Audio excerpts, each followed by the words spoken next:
Hey, Lackert.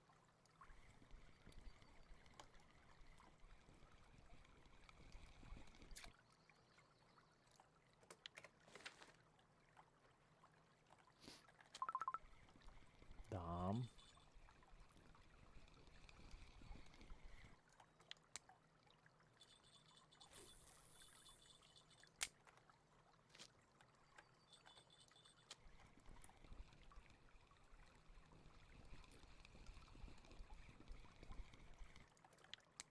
Those aren't the fish I want. Oh, I do want to do that, though.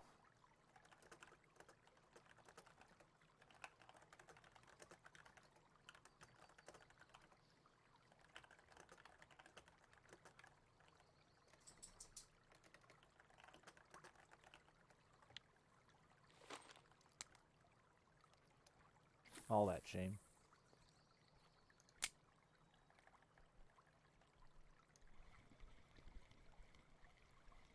Some Arctic char? What would that have to do with it?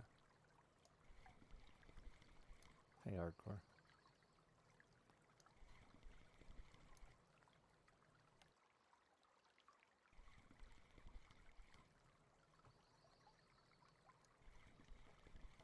Oh, you're just saying you know what species it is. Sorry, I thought you were...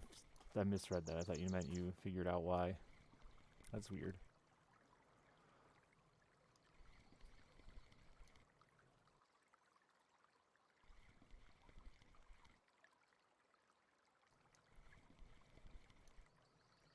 I haven't been able to find shit out here lately. Just chums and dollies.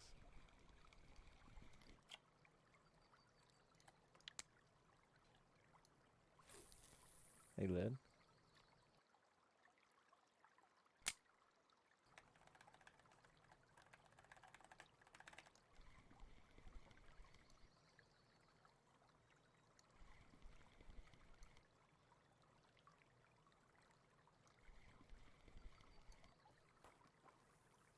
That's weird, yeah, because like anytime I target Arctic char, I never have that issue.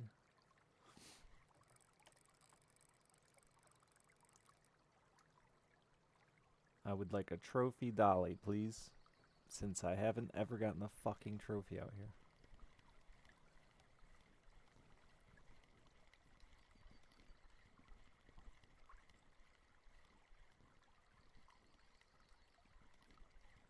Yeah, just a short stream, couple hours, because I haven't been able to stream. I was going to last night, but I fucked my eyes so bad, dude. I sat down here and played or fished for like an hour before I was going to go live. Hour and a half. And holy shit, did it hurt staring at this monitor.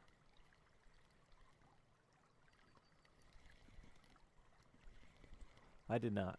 I mean, they worked about the same as the... this Satori.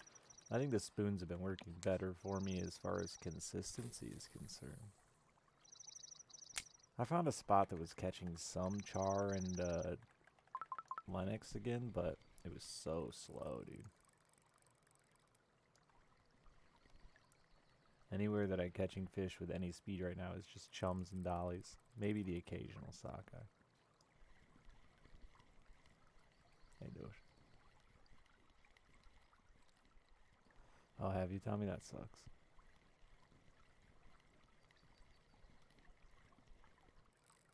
And sticking with him, that's all it takes.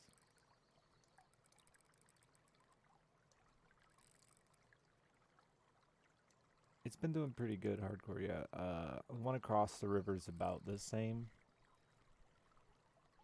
Except I have to cast further. So my favorite part about this spot is you don't cast very far.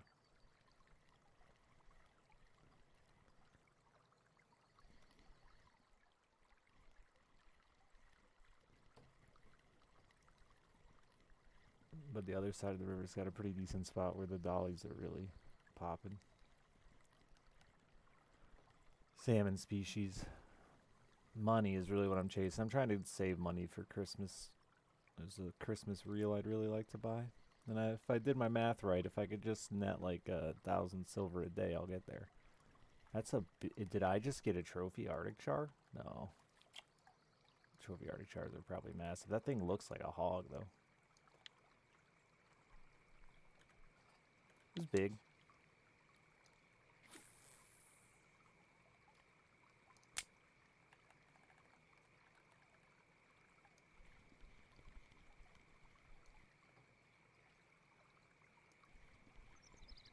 In Sweden, that'd be a trophy. Yeah, this game's pretty serious with its trophies.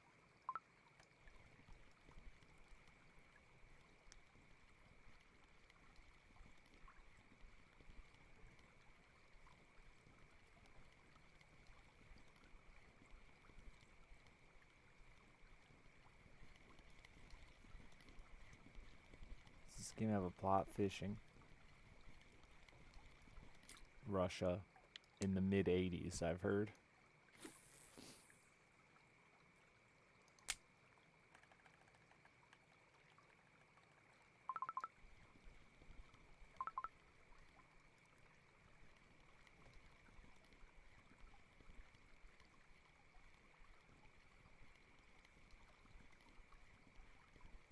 There's an argument to go straight for the Venga for sure.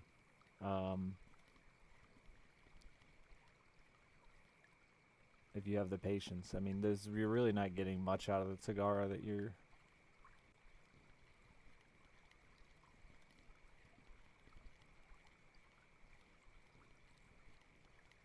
not able to do with the HSVs and stuff.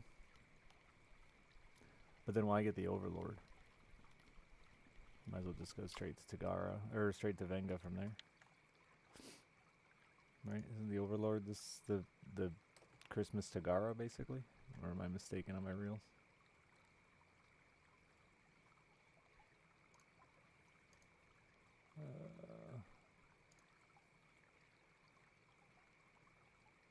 Yeah, no. That's the Christmas Tagara.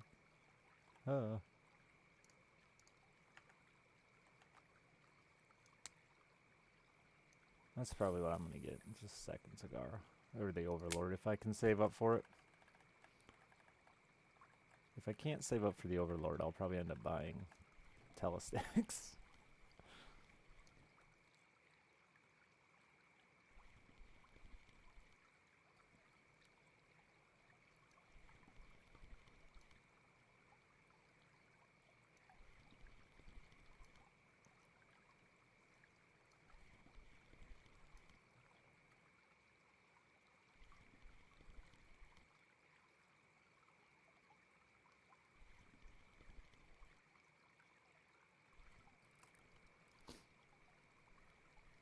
Getting some size, which is rare lately. Tommy, shame times 2 since I've gone live. What a stream. The YouTube title will be Tommy Much Shame.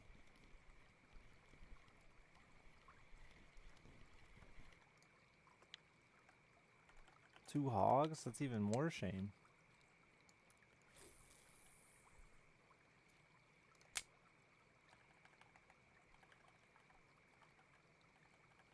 Just random pop-offs?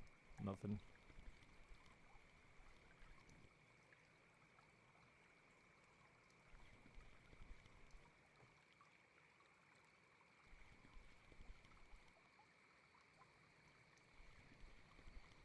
That seems insanely big, Led.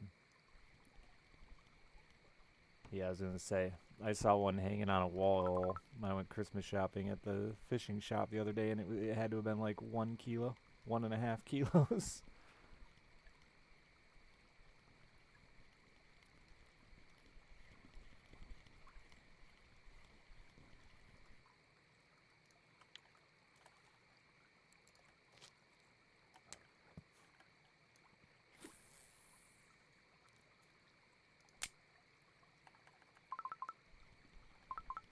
But Russia may just have them bigger than you do, Led. I mean, you know, that's how it works here in the States. You know, a trophy bass in Michigan is, you know, going to be like 6.5 pounds. A trophy bass in Texas is 12. Nah, 10. But still, that's a significant difference.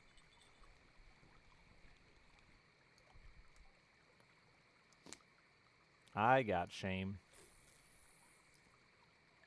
Just popped off. Wasn't very big, at least.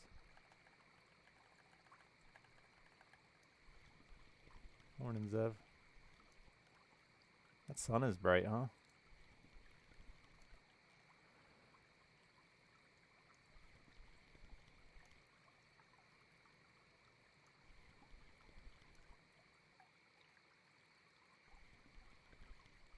I don't think there's any rods I care about lacquer. Really, the Overlord is it for me.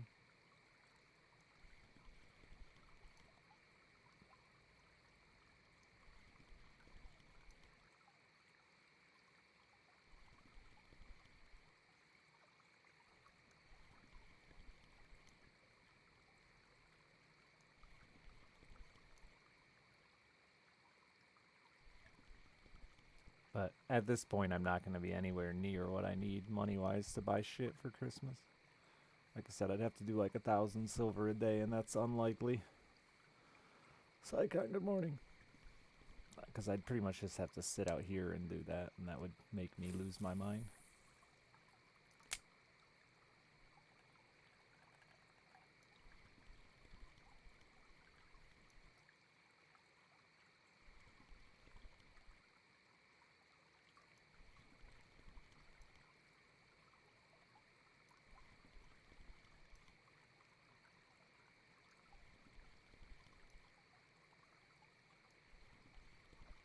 The only rods I need now are massive.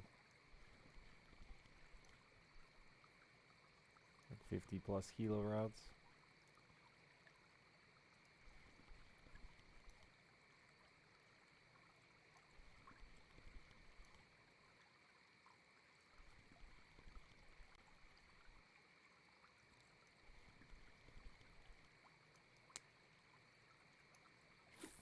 Stupid darkness.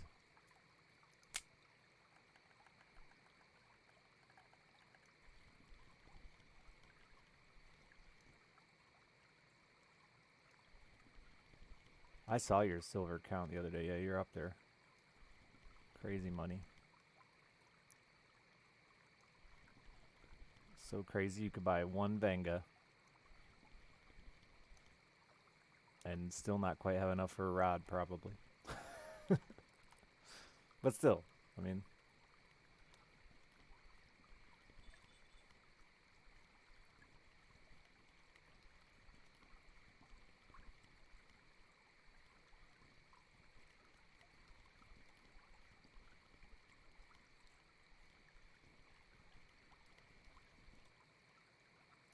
yeah, I'd like one more Tagara or like the Overlord if I can get there. I don't have the patience to save the extra 12 for Venga. My feels a lot better today. It's stinging a little now that I've been up, but nothing like it was last night. It got so bad. For those that didn't hear, I got a text message and I was trying to sleep. And I'm not exactly sure. This is basically what happened. My glasses were sitting like this against my pillow.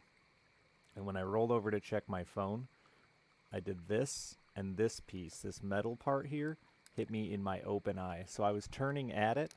I almost just did it again. And I did the, like, step on a rake effect. So it was, like, double whammy, and it hit me right in my open eye, right in the center of my open eye. It almost made me throw up. It felt so fucking weird.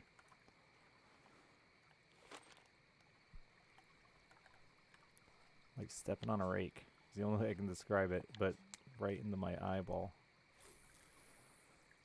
Are Christmas boilies still in? Because they didn't do anything, right? They didn't work at all.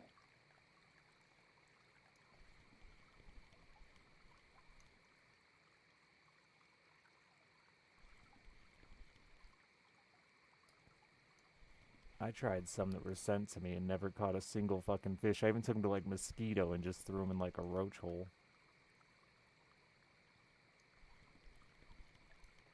When people would be out. I think people have thousands of them because they never worked. Hey, Vidar.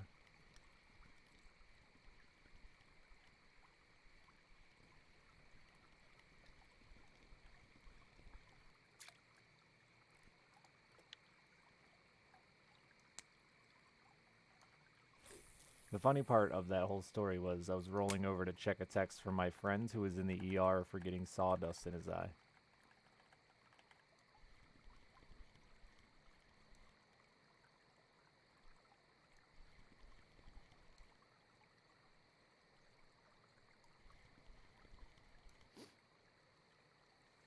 What's a Christmas boilie?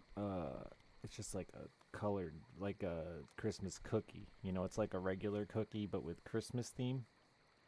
Boilies are just like big balls of dog food we use as bait for fish. So these are like red and green ones. Yeah.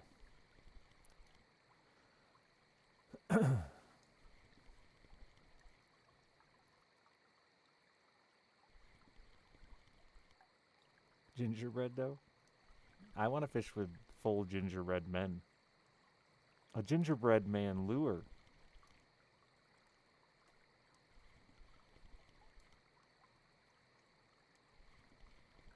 A gingerbread man spoon. It would work. I have a dick spoon, but I like every time I throw it, I get uncomfortable by the idea of like trying to get a fish to swallow a dick.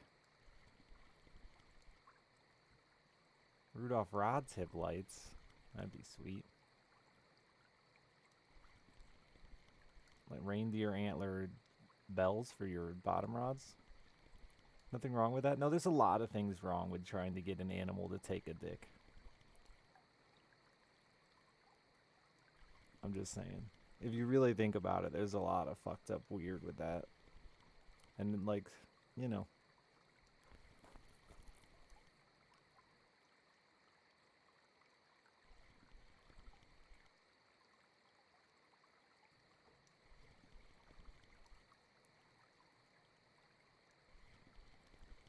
First, it's a novelty dick-shaped fishing spoon. The next thing, you're letting the dog lick peanut butters off your balls. Then you're getting fucked by a horse. It's a slippery slope.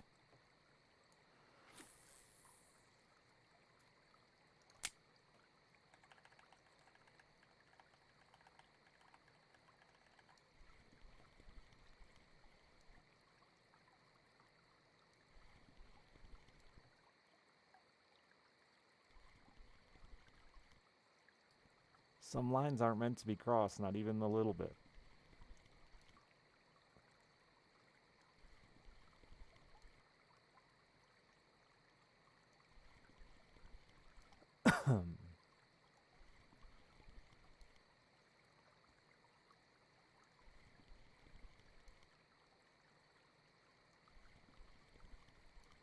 Stupid nighttime.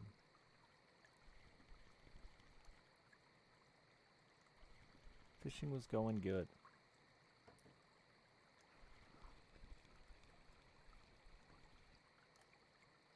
I can run and check the orders real quick so I don't hate myself standing here throwing in the dark. I think it's a giant dolly, which I'll never catch.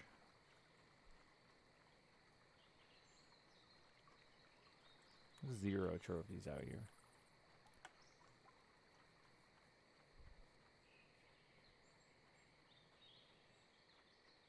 I'm going the wrong way? No, I'm going the right way. Why is it so far away?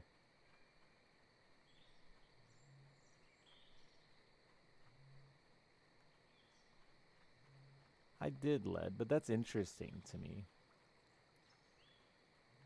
Because, like, our lakes are all weeds. All the time. We just fish through them. Ripping weeds, man. Do they spray your lakes and stuff too? Or is that just an American thing?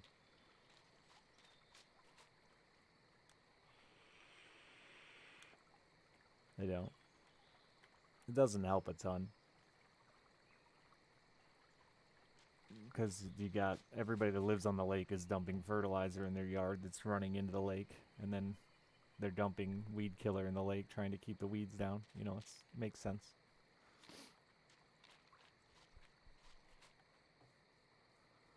Too shallow. Oh, okay.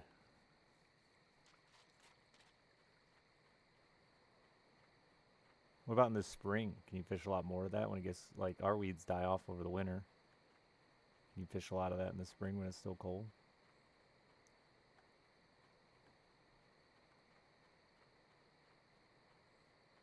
Yeah.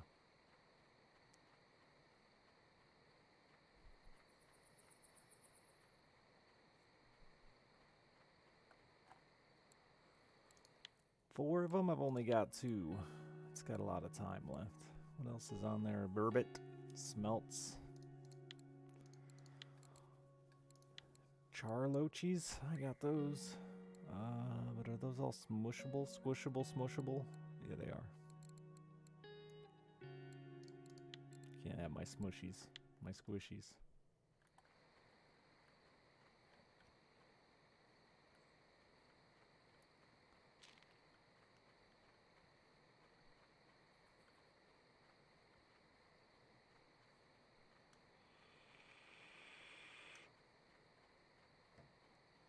Thanks, Flans.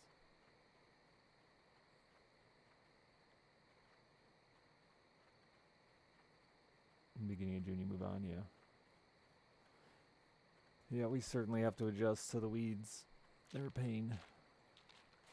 So a lot of our lakes, the deep water isn't habitable for fish. We have like limey bottoms that take out all the oxygen out of the water. So we also have that issue of like we can only fish the outer rim of most of our lakes. Or yeah, I guess outer rim. Inner rim? No, outer. Outer's right. Sounds weird though, because it's where you get in the lake. But like the lake I live on, anything over like 18 foot is dead. The whole bottom's dead. There's nothing there. No plants can grow. But what it does do is it creates a weed edge. So the fish will sit right on that edge, right, of where the weed line is and the uninhabitable water is.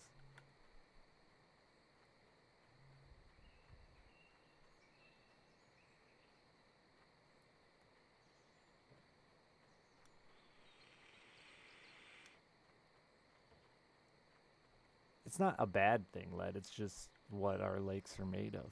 It's like it's not unnatural or anything like that. It just limits the amount of fishing you can do. So where all the old people drive their boats. Exactly, Tommy.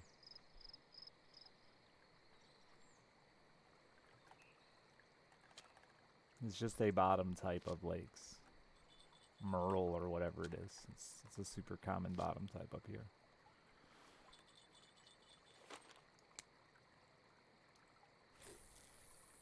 But yeah, the interesting part with limiting the area fish can be in is it also makes fishing easier, to a degree.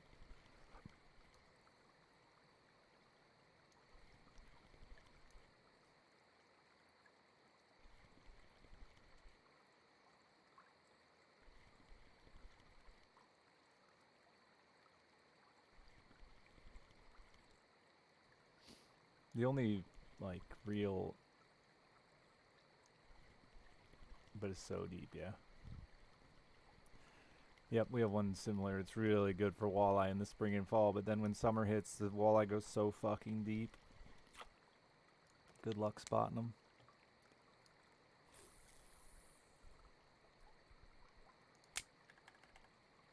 It's like 120 foot or something like that.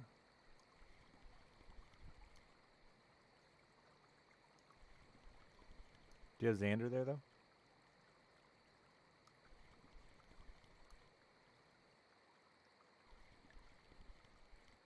Oh, no? Okay.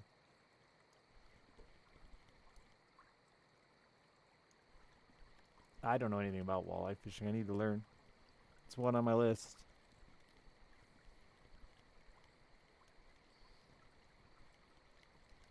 There's a lot of species for us that summertime get really tough to chase, and most guys just never learn how to do it. Walleye's one of those I'd really like to learn how to chase summer walleye. Same with smallmouth here. Smallmouth disappear in the summer, go super deep, or head back out to Lake Michigan.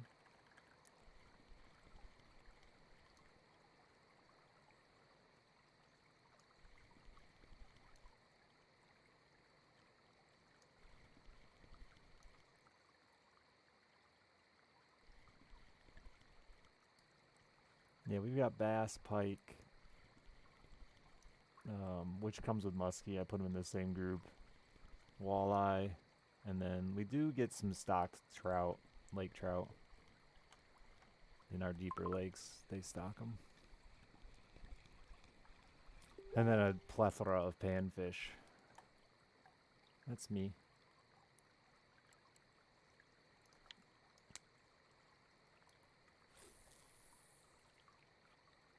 What's your go-to eating fish, Led? Like, what's the one that most people fish for food?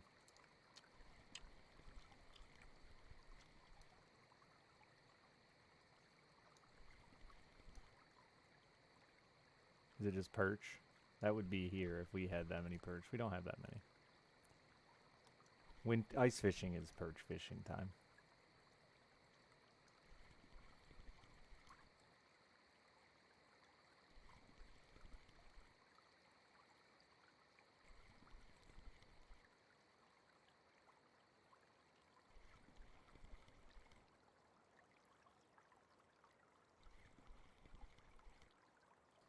With as many pike as you guys have, I'm surprised you don't eat them more. It's funny how lazy we are to deal with pike bones. It's just a headache. Used to be more count. Yeah, I was gonna say I bet. When people were fucking hungry.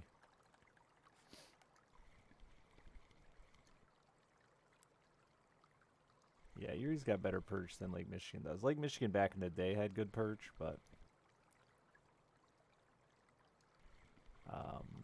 rumor is it's a stocking issue.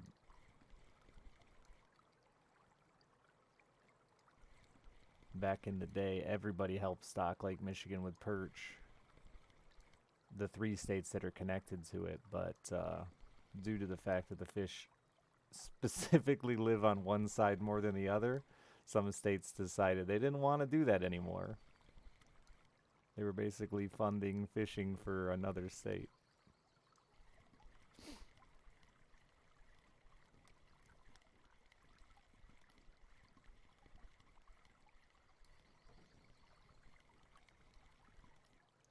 We still have the salmon fishing on the Great Lakes, so it's pretty good. Not as none of it's quite as good as it was, but or at least if you listen to the old timers.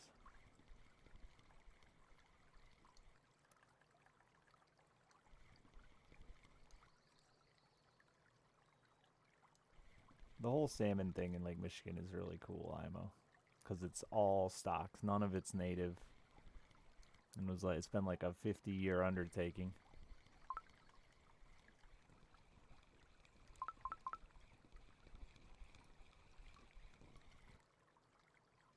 You don't have very many to fish, yeah. I wouldn't say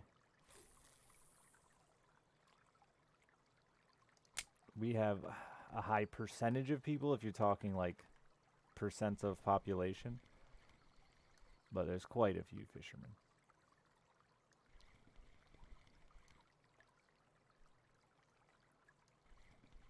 You should become friends with Juju Hardcore. He's fishing Lake Erie.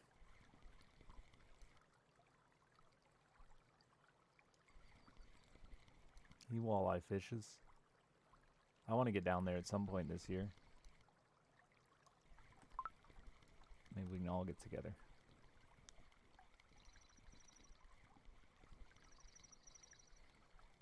It's that now, yeah. I mean, it's a massive undertaking. Like I said, none of that shit's native, and so many people don't realize it.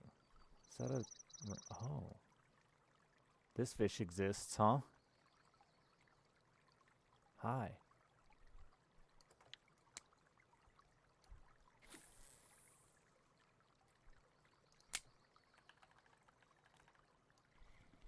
I think it's the first one of those I've ever caught.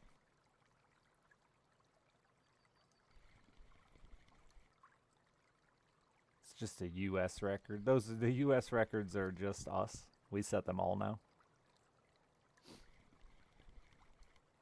That one and the Ollivander's Char are both pretty rare. But I've caught like 3 of the Chars, I think. All small, though. Also, I don't know why the guy keeps losing his Chars.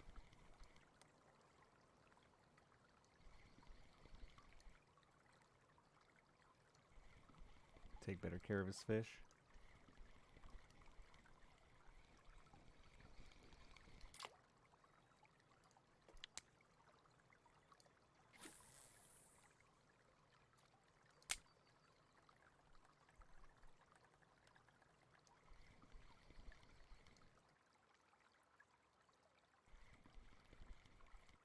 My bottom rods are just fucking dead. It was banging over here for me.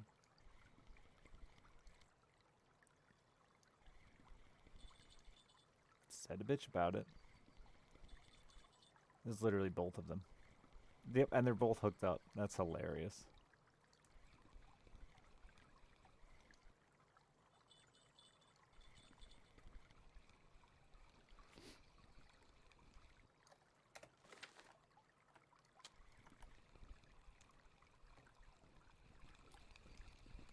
So I've been doing some science lately. With just always setting the hook, even if it's awkwardly late. And then shift reeling again, instead of not shift reeling. And I think my results are pretty good that I can shift reel again, which is nice, because I missed those days.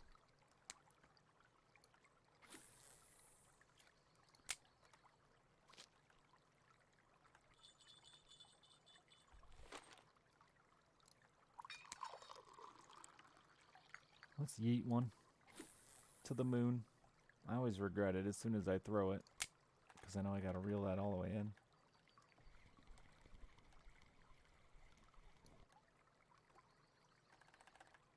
Yeah, I still need to squish fish though, hardcore. So, loaches. All I do every day is collect little fish and all my cuttable fish, and then cut them all at happy hour, squish them all at happy hour. I'm at like 97%.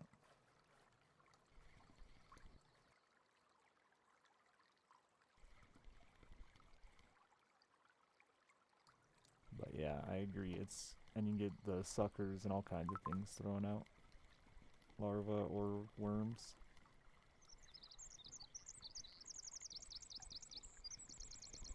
I haven't been able to find a good bait fish spot anywhere but that one I had on Ladoga, which is sad.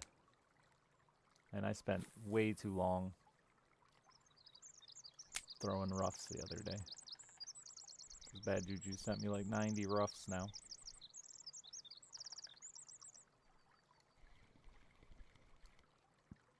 Really weird how the game doesn't let you fish foreign bait fish, really.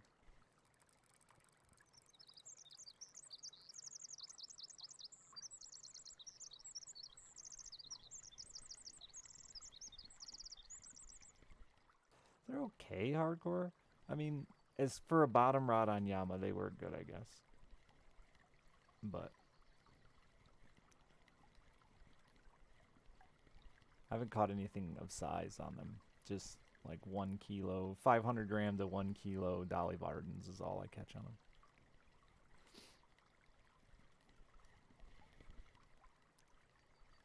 My eye is feeling a lot better. A little stingy, a little blurry. I hope it doesn't stay blurry, because it's my good eye. I have astigmatism, and it's the one eye I have that's decent. Well, maybe it'll balance my eyes out, though.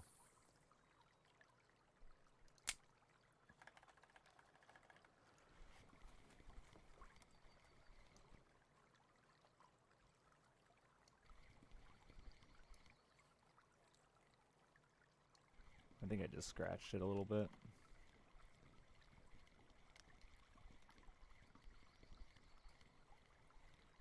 They're just spooky.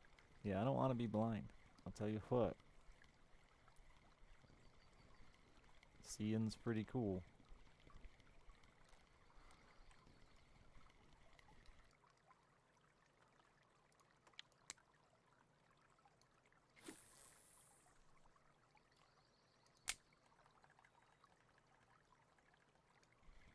Rather be deaf than blind?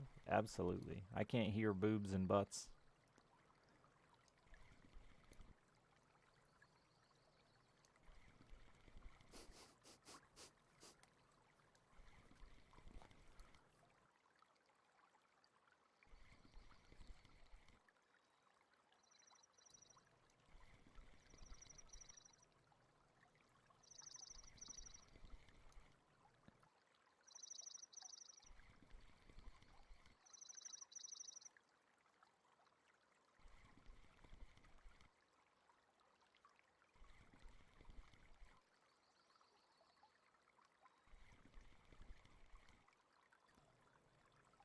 But you could become a superhero if you went blind.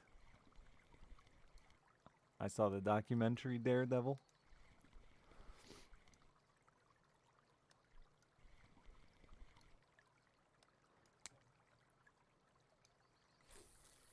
Docu-series, you're right.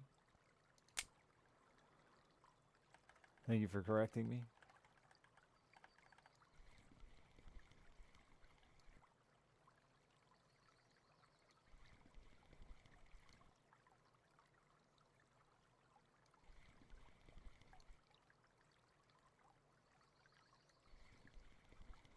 I've never realized how, like, obnoxious this statement, "you're more than welcome," is.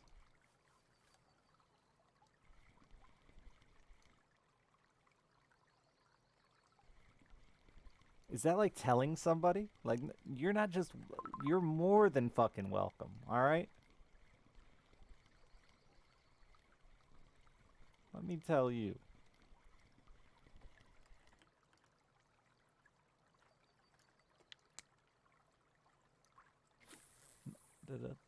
Words are weird. English is dumb. Let's get rid of it. Start a new language. Thank you kindly. Or endearing, how welcome you are.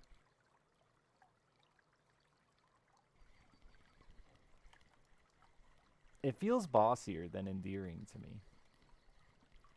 Thank you kindly. Thank you kindly written, read, sounds, and reads fine. But the way people say it, I can see the irritation of it.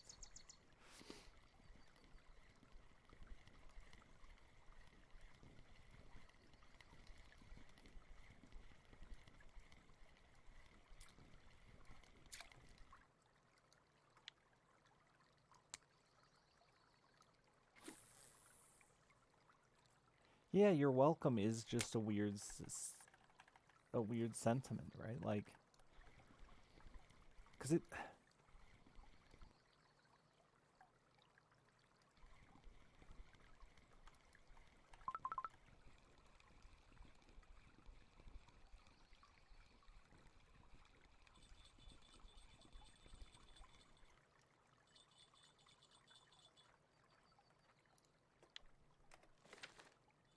Cause like, thank you is me saying I appreciate what you did for me.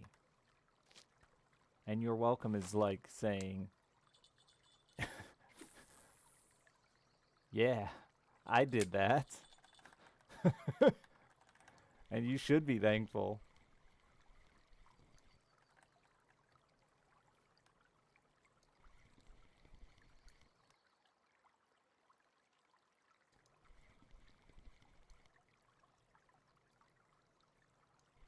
No problemo? Who are you, Bart Simpson?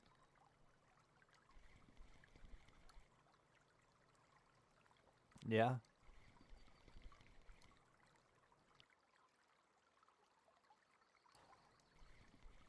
I could see you as a Bart Simpson.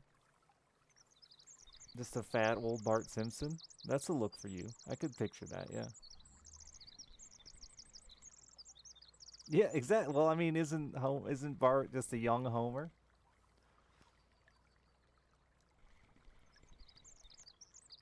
Don't mention it. That's usually what I say.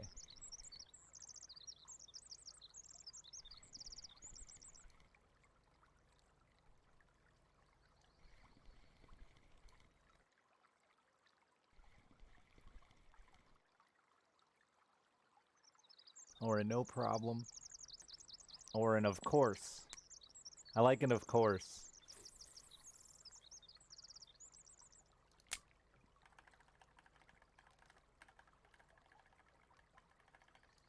Old people bitch about no problem. Really? Never heard it.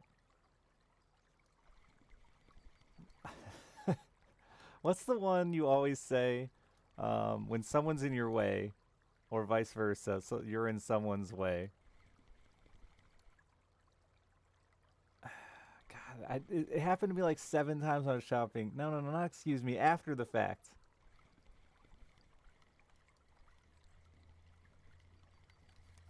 Like when you accidentally walk out in front of somebody, or accidentally, or when you're sneaking around somebody. Let me scoot by you here. Nobody says that. Nobody. God, I can't remember. I'll think of it later when it doesn't matter. But it kept happening to me, and like I would say it, and then the person would say it, and it was like every other aisle. I don't remember what the scenario was.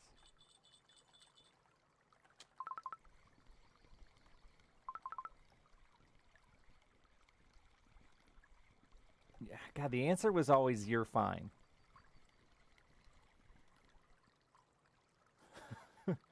I think it was just people apologizing for being in the way, and all of us just saying "you're fine." You're fine.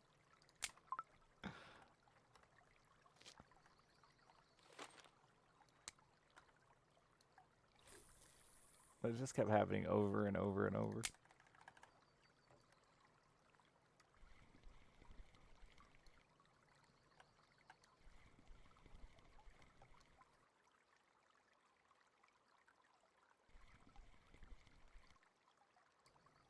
Niceties are funny.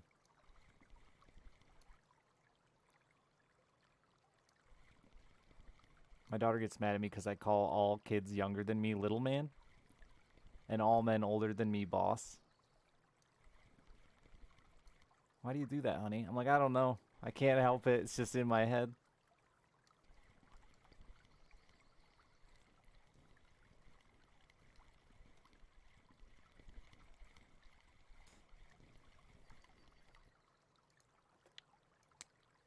I like boss. I don't have anything for women. There's not one for women. I would never say ma'am because I feel like more women than not would. Well, all right. I would say ma'am specifically if I was hitting on an old lady. But like now we're getting into my secret end game content here. Because it always sparks the don't call me ma'am conversation, which is a great opener for hitting on old ladies. I got it from Green Mile. I have weird dreams about that fucking dude all the time. The big black dude. Nice taming. Is that a trophy?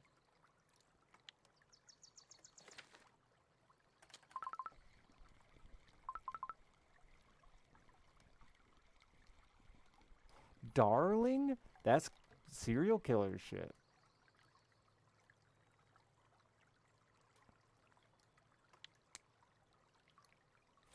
I guess it depends on where you live. I never hear darling used. Ever. Except by like 92-year-old men. It's not, oh, you got the southern accent? It's even more serial killer then.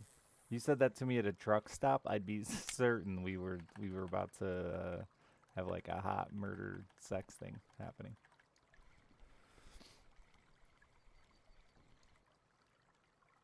English. Oh. I don't even know. Can't comment on English. Less of a murderer though. Unless you were in the States in a truck stop. Okay, if you call anyone darling in a truck stop, serial killer. Doesn't matter what your accent is. It can be sweet old lady. Oh no, my shirt has a hole in it. No, it wasn't a trophy. It's still got to be a few hundred silver.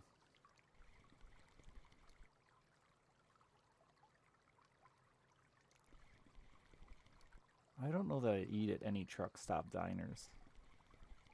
We don't really have them anymore. They're all fast food chains.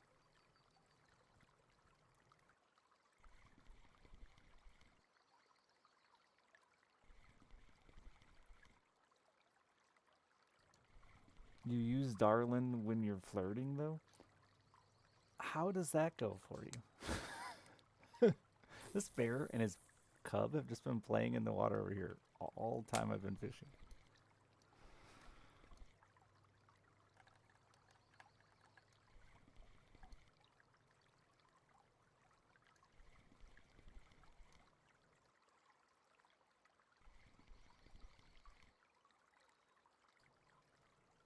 I am leaving him alone. We've been hanging out together. Where's your cub?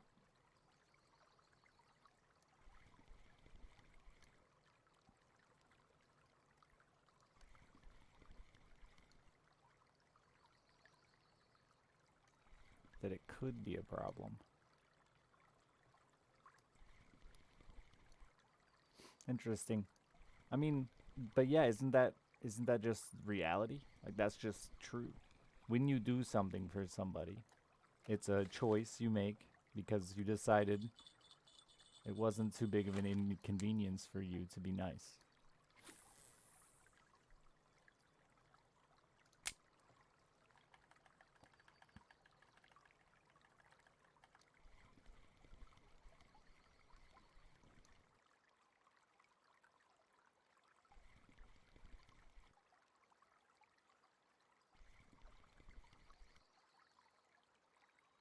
Oh, the other one my daughter yells at me for every time?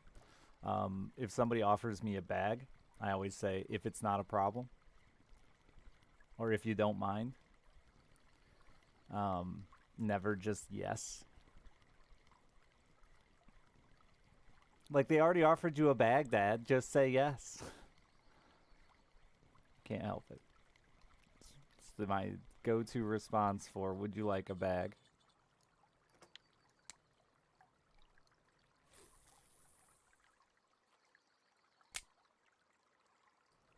I also say sorry too much. I almost fucking hit somebody yesterday. I have no idea how. Neither does my kid. Neither of us saw this fucking car. I still don't know where it came from. But the weird part was, so I'm turning left at an intersection, right? It's a T, and I'm turning left at an intersection. I turn left. There's a car next to me we're in the lane together. There's a car next to me, and I'm looking at this woman screaming at me, slamming on her horn. But the weird part is, normally when you pull out in front of somebody, they honk before they're next to you. The only reason I knew she was even next to me was because she honked. But, like, she was already side by side with me, like we were about to start a fucking drag race. I have no idea where she came from or why she waited so long to honk at me. There was no light. It was just a stop sign. I think what happened was she pulled off the side of the road. I looked right and left and didn't pay attention to right in front of me. And I think what happened was she was parked against the curb or slowed against the curb. And so when I turned left, she was just already next to me. But I really could not solve it. But then I hit the brakes to let her go by, and she immediately turned into my daughter's school, which is where I was headed. So then I just had to drive around the block like 3 times. I was like, honey, we're going to wait, because I don't want that lady yelling at me, taking you to school.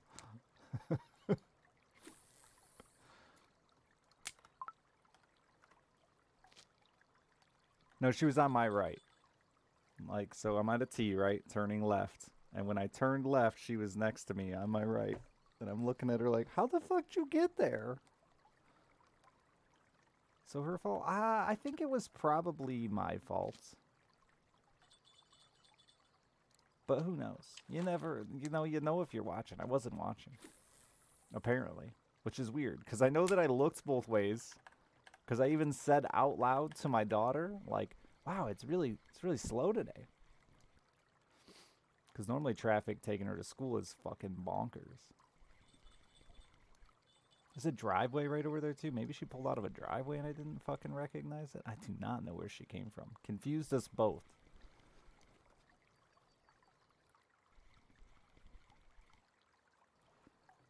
But I didn't hit her. And that's good, because that would have sucked. But boy, were we close together.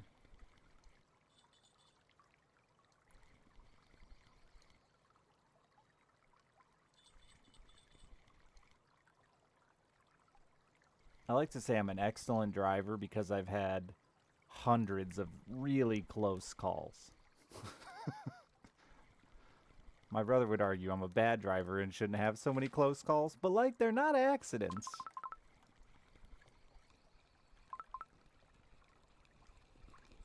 I'm prepared for those unusual situations.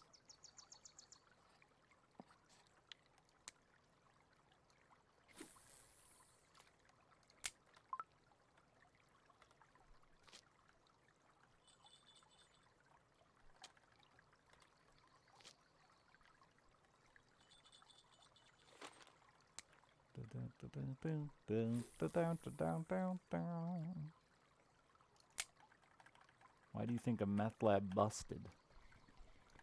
Also, busted is an interesting term for a meth lab.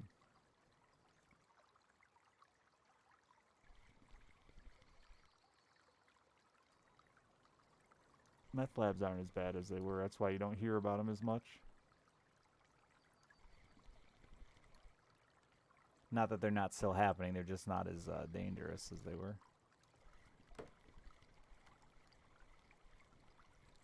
Oh, got busted. Okay. I was thinking like exploded. Or like, okay, got busted.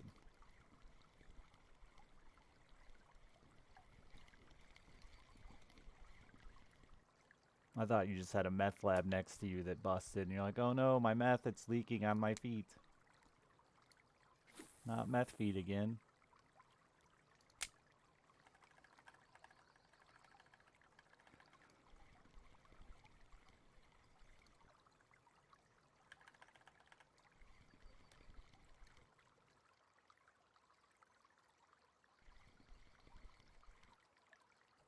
Yeah, they still can burn a little bit, Dan, but not as bad as they were. They've got way better with it. You have, like, they ban all the, like, super dangerous chemicals, so the ways it's being done now are a lot more controlled. Which is, like, good and bad, because it's making it easier for people to hide it, but less trailer parks going up in flames to a meth lab.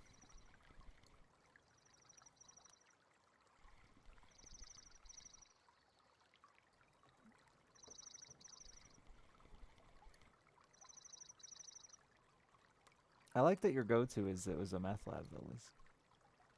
Could be anything.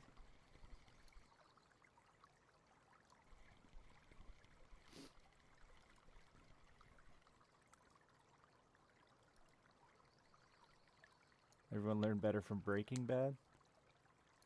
No, Breaking Bad still did it the dangerous way. The more dangerous way.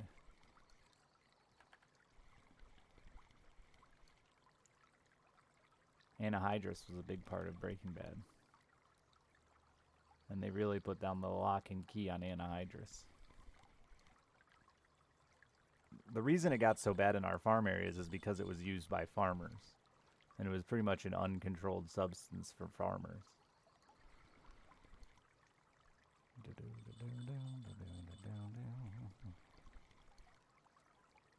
It's actually weird you don't see it anymore. You used to always see farmers pulling this like a white, you know, like the maple syrup barrels, the blue plastic maple syrup barrels. They'd be pulling those, but they'd be a white one full of a pink liquid that was anhydrous. And you don't see them anymore now that you can't just go pick up a giant 55-gallon drum of anhydrous at the store.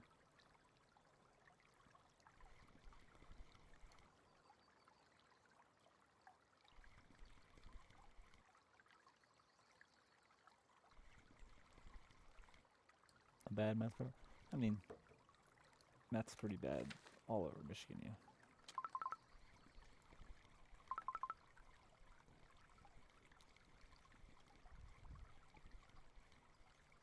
Yeah, it was farmers that used it in bulk.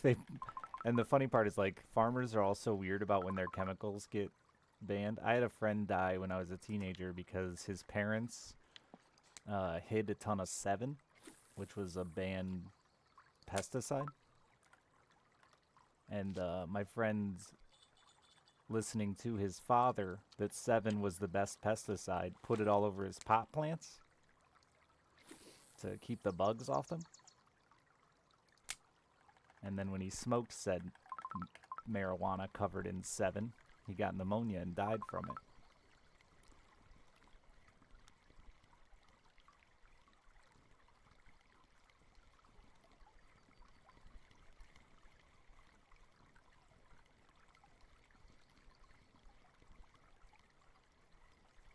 With any pesticide on something you smoke? Yeah, probably. Just the fact that he wasn't smart enough to know to wash his dope. You're gonna spray it with chemicals.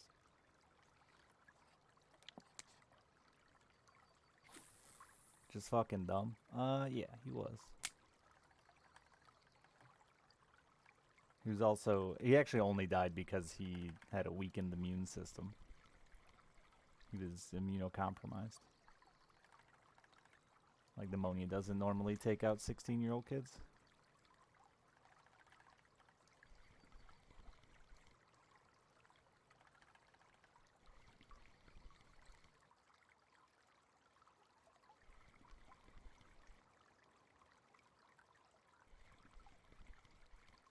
I still blame his parents, personally.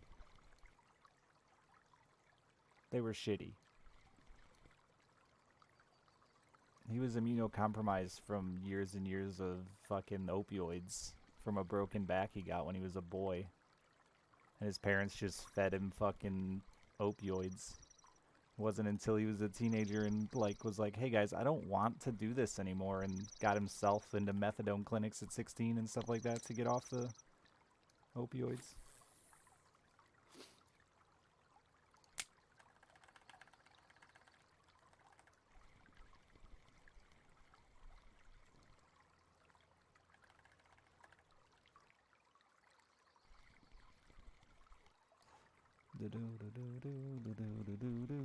And again, someone who's keeping locked up. But the point of the story was, I know a bunch of farmers that claim to have buried a bunch of anhydrous so they can still use it without the government yelling at them for having it.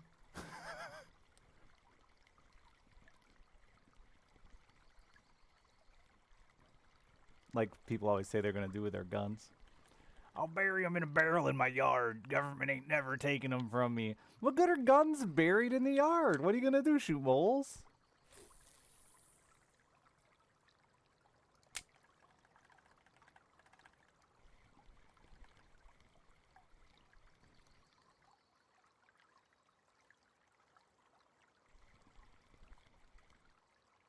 You're going to give the moles the guns. That's right. This will be when the mole people take over. With all of our hidden American guns.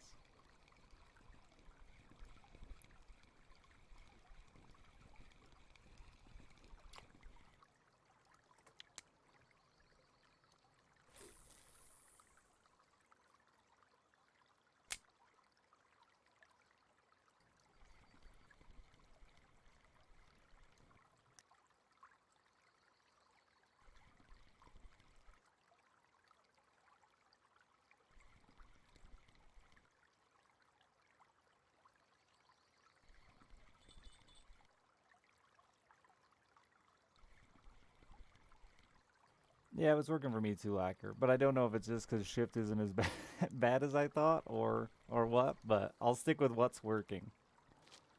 But yeah, I just always hook set now. Even with like circle hooks and dumb shit that you shouldn't.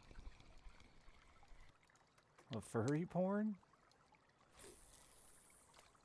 I don't know if moles would be cool with that. It'd be like, you guys are some sick freaks. And then shoot us more with our guns.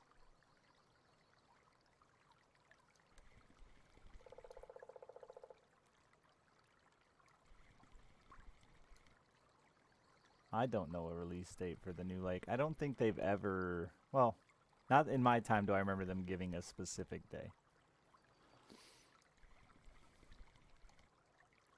I would guess it's next month because Christmas is here, and they like to drain our pockets of our silver. So you got Christmas coming up to drain our bucks, and then the new lake.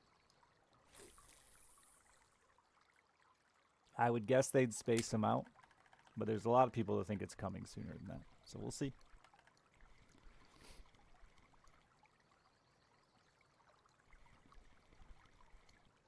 But they don't like people sitting on silver. How easy is it to suck at this game? Honestly, I think it's pretty hard to suck at this game, especially if you hang out in the stream and my fishing chat. It's pretty hard to suck.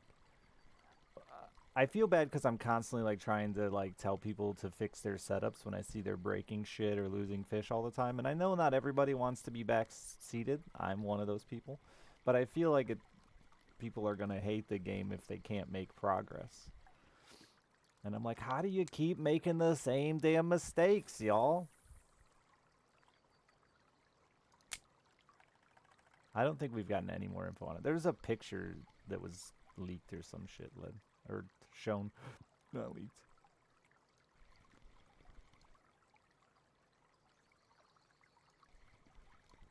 There are some complicated-ish sides with it. I think the hardest one is setups. People still don't really understand setups.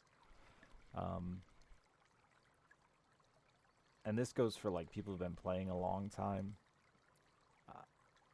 I also think there's more to it than most players let on, but that's the biggest one. Getting your rod and reel set up right, understanding how it works, and there's just so much information that goes into that. But when it takes, 5 hours to save up money to buy a rod and reel and then you go and break it, that's a good way to make someone never play again. So I'd really try to tell people when they're breaking stuff to not do that. The hidden strength of reels is confusing. And then there's a second hidden strength I believe that exists too, Tommy. Which is the torque reel. And it's not exactly hidden as much as people don't discuss it, and there's no way to, like, quantify it on paper.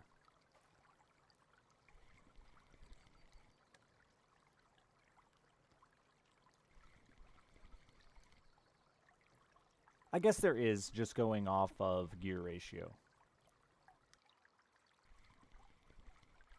I think lower gear ratios will be stronger reels always.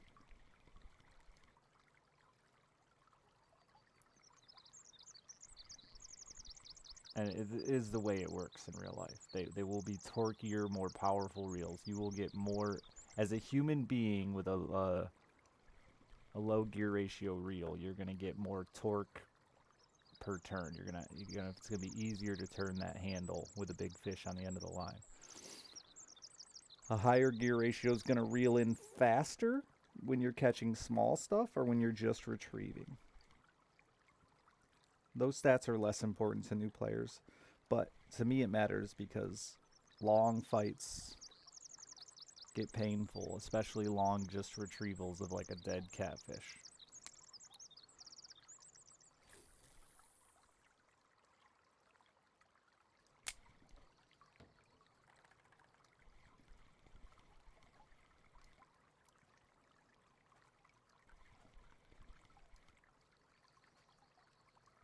I was thinking about Steam Decks the other day. They should have like a mobile version that actually has online capability. Is that already a thing? I want one that I can get a cellular plan for, like a tablet.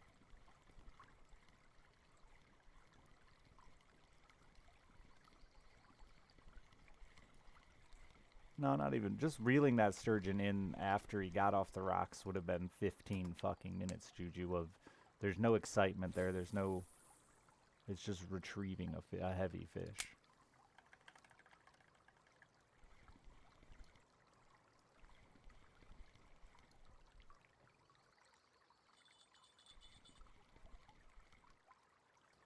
It will be just Wi-Fi. The problem with just using your hotspot is those hotspots have like very little data. At least mine does. If it's any good. Yeah, exactly. I could fish while fishing.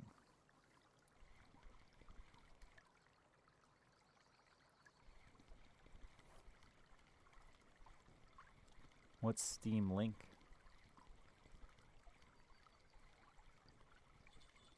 Yeah, our unlimited mobile plans aren't real.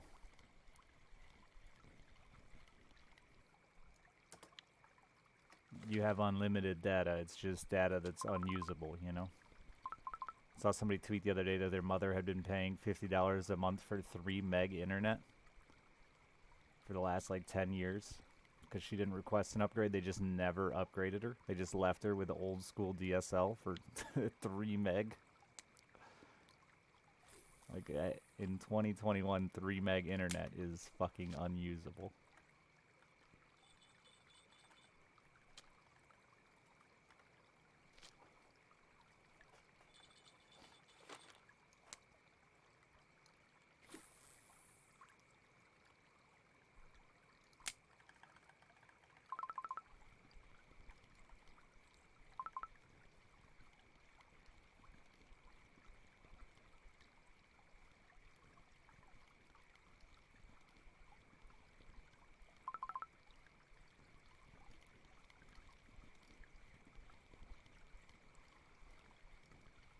I mean, that's why I can't do the IRL fishing streams either, is because the data is just, it was literally like $300 a month to have enough data. And those were all, I was leasing weird grandfathered in contracts with True Unlimited.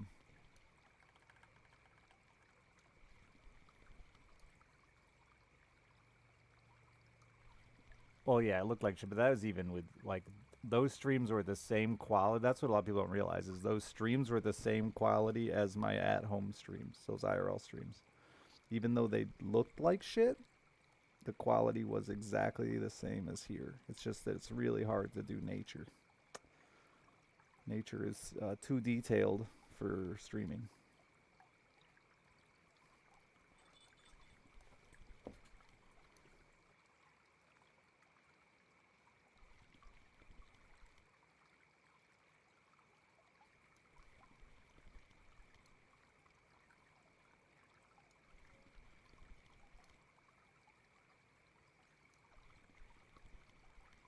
$600 gigs? Yeah. I have a 5-phone plan, and I think we get like 250 gigs.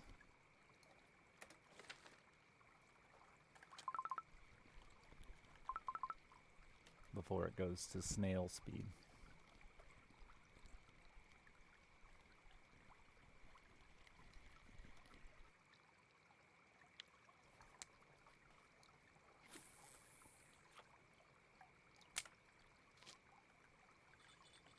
Good enough for the average person, probably, but not for me.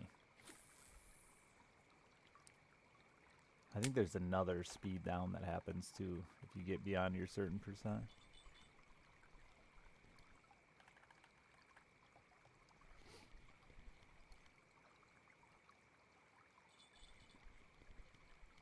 But our ISPs do the same thing too. It's not just our cellular. People talk about it more with cellular, but our ISPs do it as well. When I used to stream on residential internet, same thing would happen. Every month, about the 22nd of the month, I'd have used so much data that they'd start capping me. And yeah, my internet still works, but it wasn't good enough to stream. And they won't admit to it. At least cell phone plans are honest with it.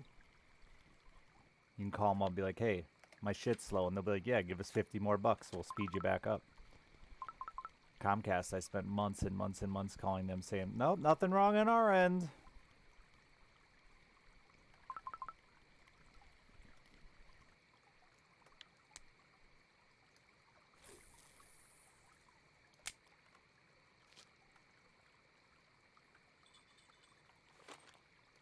Then I went and enrolled for Comcast business class. And they're like, oh yeah, residential throttles you. That's all it is. I can see right here where you've been throttled every single month.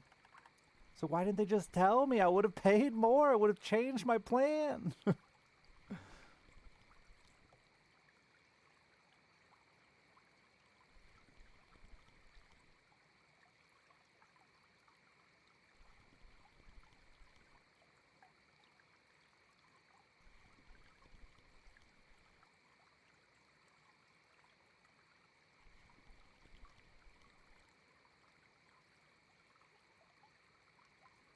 Really, 40? Is that a thing? I'm unaware of the going-ons of space.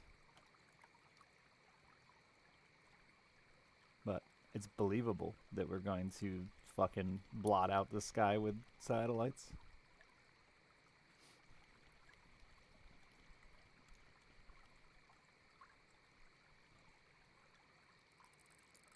The problem is they collide too, right? Like, we just can't keep throwing them up there because they keep accidentally crashing into one another, don't they? And intentionally. Isn't there, like, satellite sabotage that's even going on?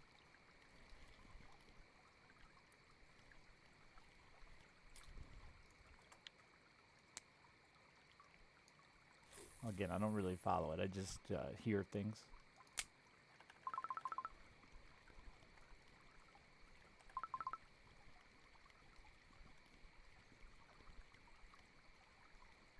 I mean, full isn't the right term, but there's a lot of junk, obviously, yeah. Full isn't correct.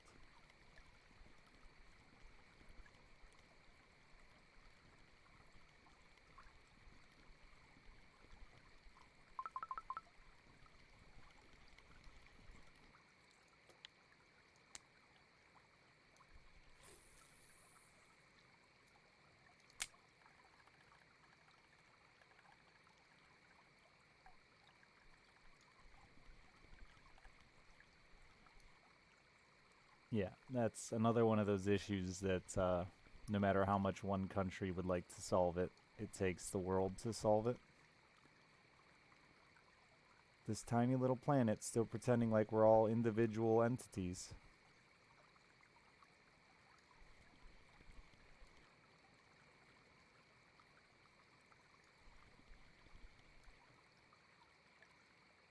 Nah, Juju. I didn't stay there. It died for me, like right after you logged off.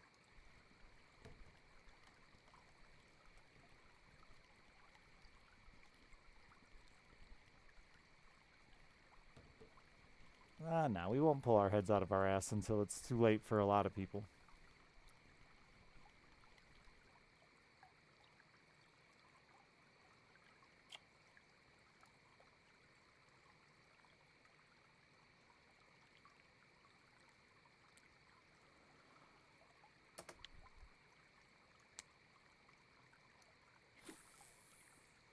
Because it takes fear and panic and stuff to not even fear and panic. It takes real effects that people can 100% say, "Hey, man, this fucking sucks," in order to get things done. Like you have to have a satellite fall on your house basically before anyone's gonna give a fuck about satellites falling on your house.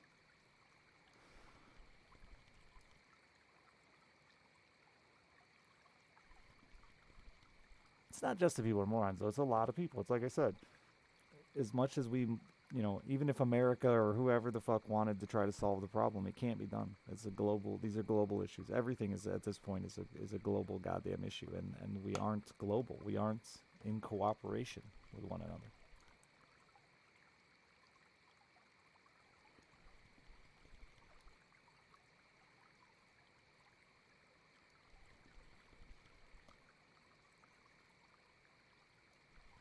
It's not like it's just our airspace, right? It's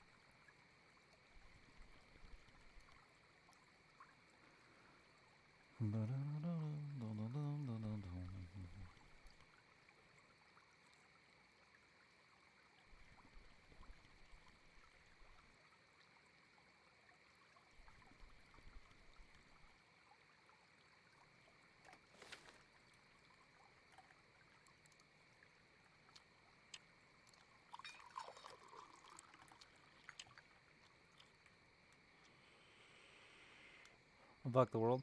Yeah, definitely. Because we haven't even started on Earth to unfuck the world, right? We still have like Africa and places like that are still absolute disasters.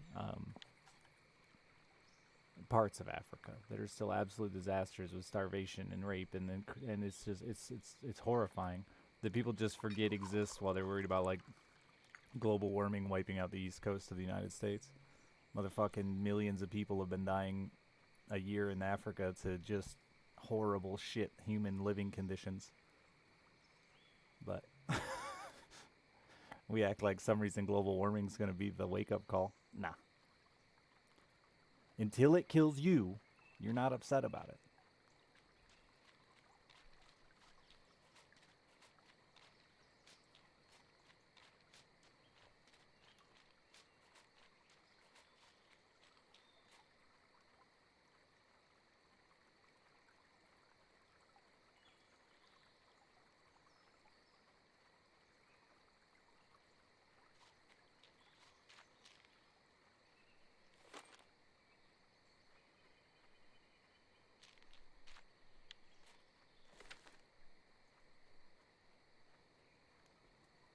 Yeah, as good as like Sweden and some of these places are doing with stuff like that, they're just such a small fraction of the globe that like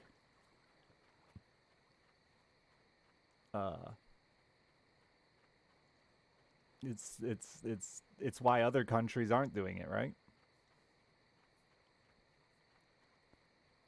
It's why Taiwan's and stuff aren't doing it.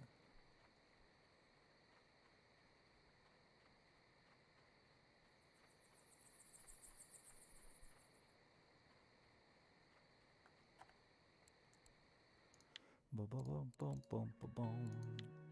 Nice 150 silver.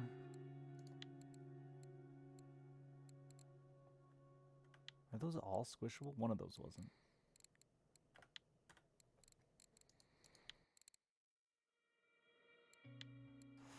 I mean, it's not just globally. Like that's a human issue everywhere, right? Like, why would I do better when everyone else around me isn't? I mean, that's just a human issue, and we're gonna continue to see that problem.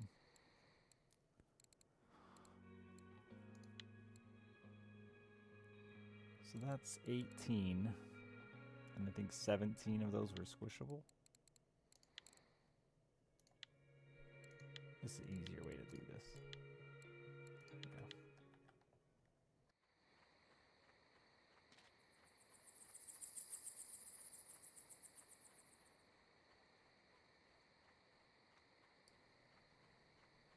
And some do really well at the expense of other countries. Yeah, like I said, these are global issues, man. All of them are global issues, and we have no, not even close to an attempt at global agreements, man.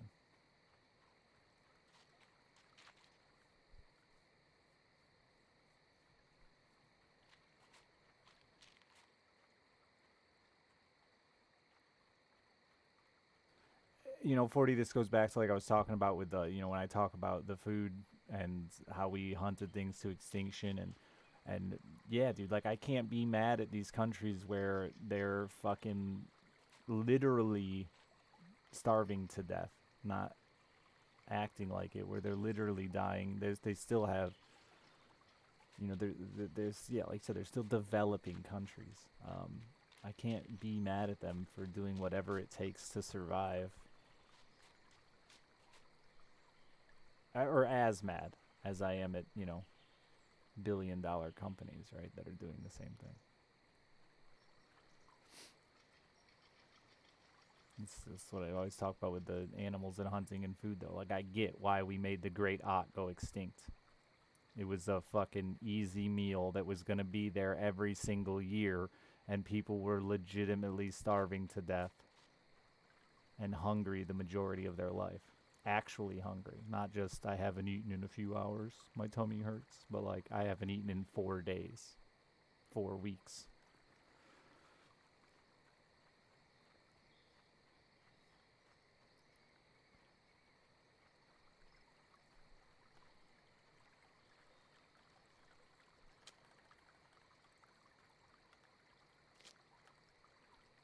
And they will move out of the desert. Ah, yes, the old, they'll just move. No, the reality is we're sending food to countries and that food is getting taken by the people that don't need it.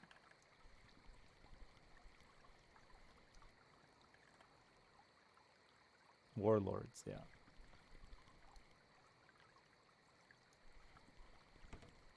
Just move. The old classic, just move, but don't move here.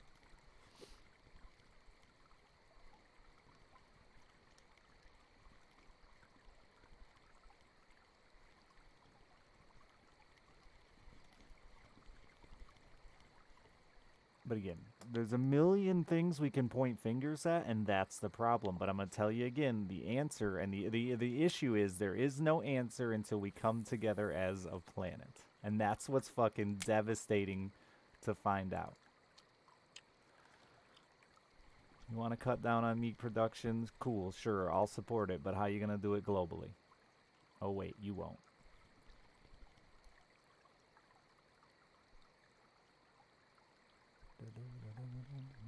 And then if you can't do it globally, all you're going to do is create an exclusivity for it that'll drive a whole new market with a higher price tag that'll have the same issues it has to begin with, while also punishing the people that eat chicken and pork that's dirt cheap at Walmart, while making it some exotic exclusivity for rich folks. But, you know, fight big meat, that'll do it.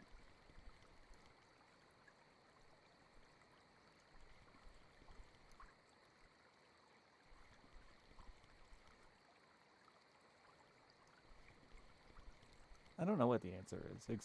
I just know that the problems are bigger than one nation. Under God, indivisible. Sorry, my programming. Whew. It hits like that sometimes.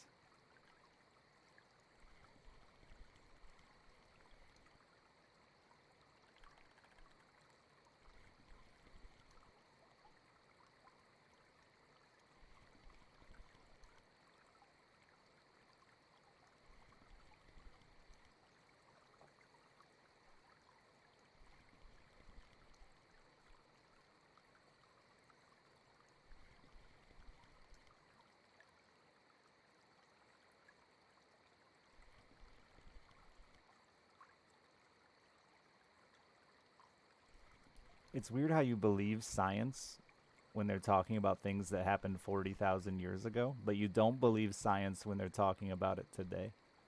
That's an interesting thing. I like that you believe carbon dating is right about the cycles of the earth, but when scientists today tell you it's not, it's not natural, you say, nah, dude, this happened before. Scientists said so.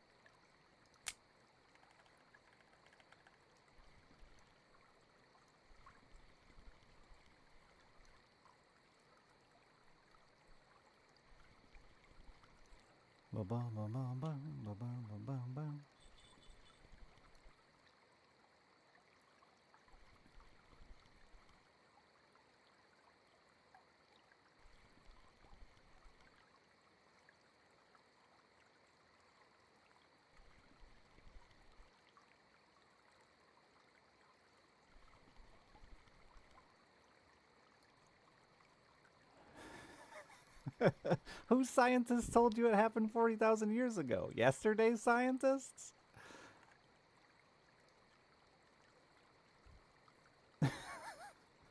I love that in your mind, it's just, there's, oh, that's so asinine to me. You're going to pretend like only one side potentially is corrupt or possibly corrupt. Even though the majority are all leaning one way, you're going to say, nah, these 6 guys who are clearly profiteering off a bunch of angry fucks who don't want change to happen, they're the ones that are correct. They couldn't possibly be corrupt. Impossible. You're going to act like both sides aren't profiting off it. This ridiculous to me. You think one's better than the other. The reality is, all it is one side is batting. uh, Ridiculous, dude.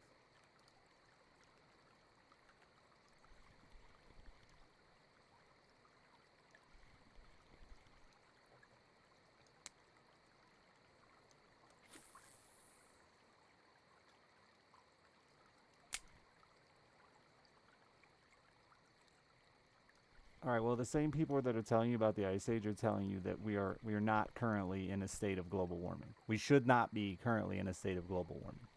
That's just fact, man. It's not some made up political agenda. It's just fact. Like, how can you fucking look at the world and not recognize the impact that, like, just understand nature in any format to realize the billions of a species that didn't exist, all trying to exist now, isn't going to have a massive impact on the planet. You're just going to pretend like it's not real. I don't know. It's just natural. One species taking over an entire planet with zero concern for survival.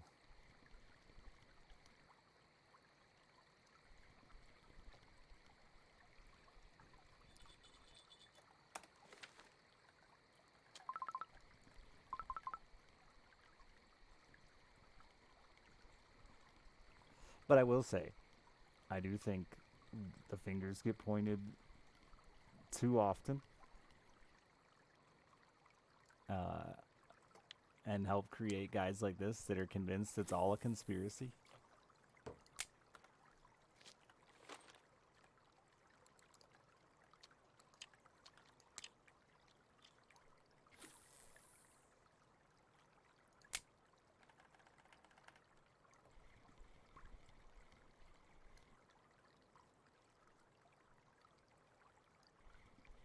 When the mole people get the get too warm and invade our surfaces, especially because gun control made us all bury our guns in the yard, and now the moles got guns.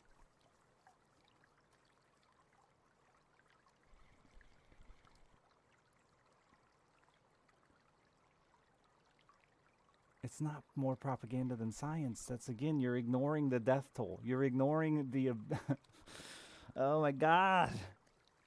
You're ignoring the rate at which it spreads in comparison to any flu we've ever gone through. You're just ignoring that. And all you're looking at is the stats you want to see that line up with your beliefs, that line up with the way you want life to be. You're ignoring the death toll, and you're ignoring this. And says, oh, same mortality as the flu. Must be the same as the flu. That has nothing to fucking do with it.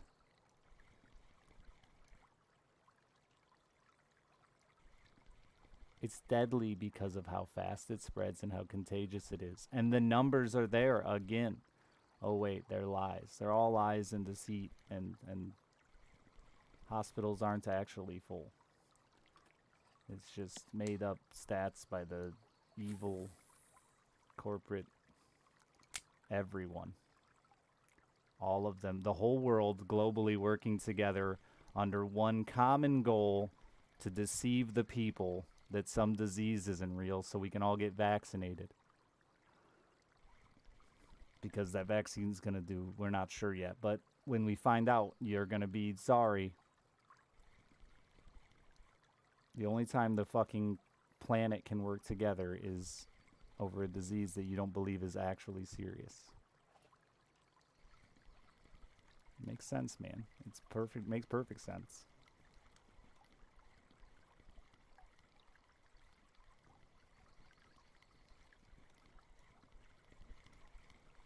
Dude, you're just so convinced you're right. It's crazy.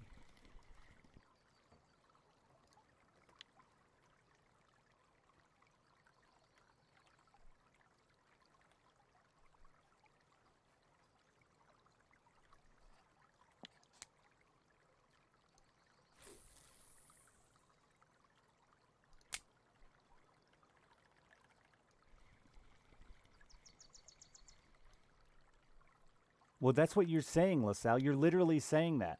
You are the one saying that.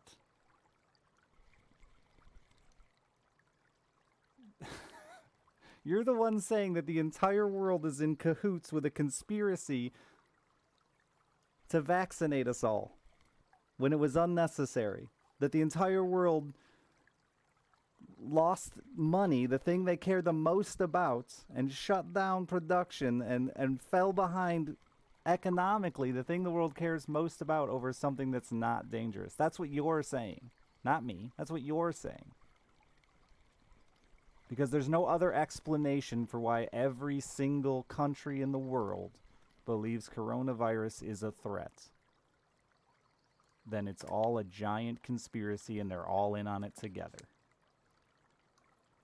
But the alternative would be you're wrong. And that would suck, wouldn't it? You'd have to admit you were wrong.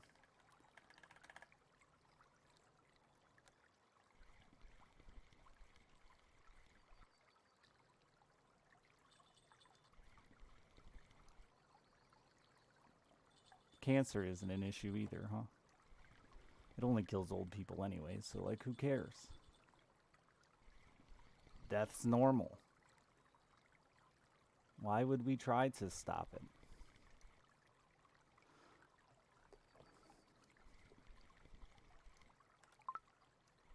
Just don't get that fucking mentality, man. It's crazy.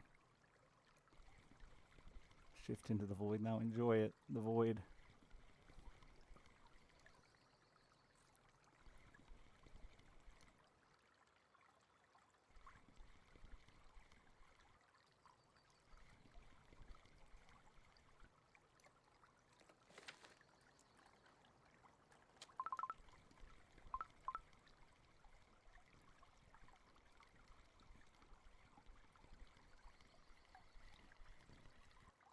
My favorite one is the flu. With the flu, is the majority of people don't actually know anyone who's gotten the flu, because we have so frequently misused the term the flu. When I was a kid got sick, you'd be like, oh, it's just the flu.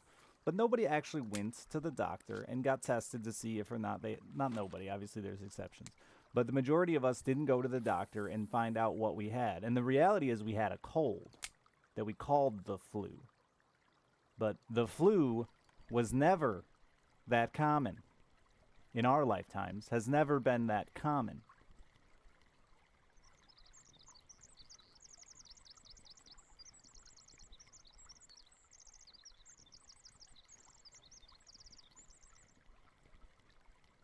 Yes, but we misuse the term the flu. So now when everybody reads, oh, I was just as likely to die to the flu. I've had the flu hundreds of times. My mom used to tell people all the time I had the flu. But the reality is you didn't. What you had was a cold. And the two are incredibly fucking different. I don't know a single person that was hospitalized with the flu. In my, like, real personal IRL life. I don't know a single person. And I know many now that have been hospitalized with COVID in 2 years. 5 or 6.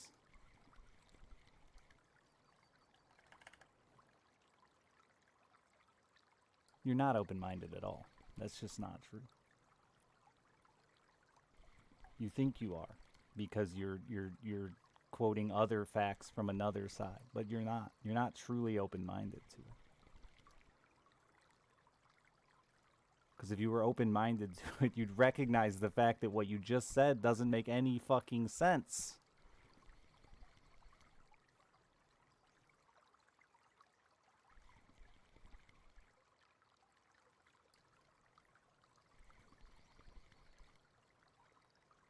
No logical explanation for what you just said, except you don't want to believe it.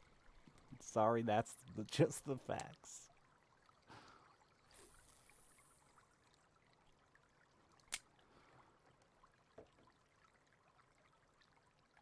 I didn't realize I have to pretend to listen.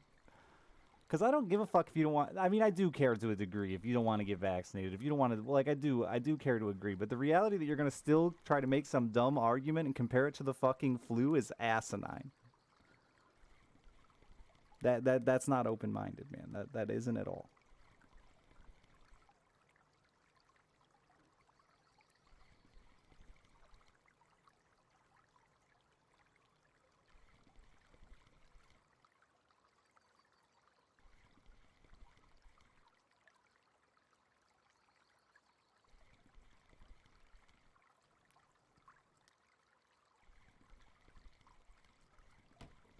I wouldn't have guessed you had 3 of them vaccines mashed in your body. I know that I have quite a few viewers that aren't liberal like I am, and I'm not totally opposed to that. Some of my viewers that I'm actually close with,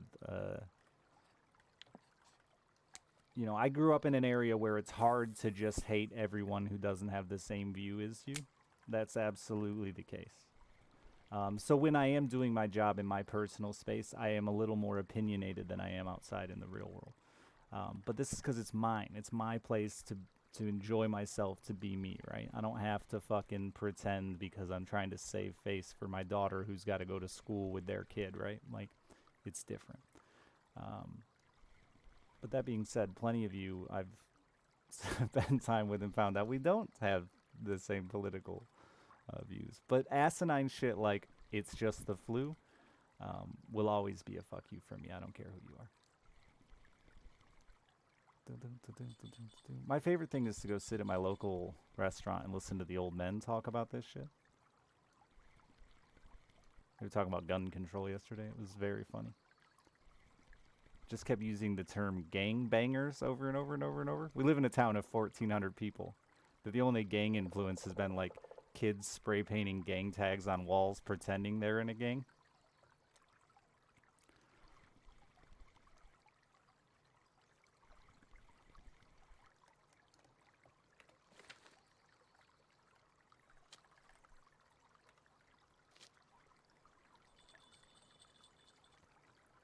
Yeah, dude, I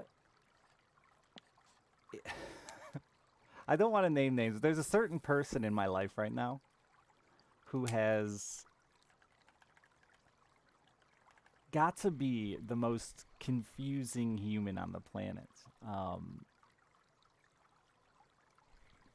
They've become very liberal. I use that term liberally. They're out protesting and fighting the good fight, but simultaneously, like, sending me something every week saying that the vaccine is going to kill me. And I'm like, I don't know how to talk to you anymore because all you want to do is talk about current events, but you don't even know where you stand. And I'm going to go get another vaccine shot just to be safe. Nah, not my brother.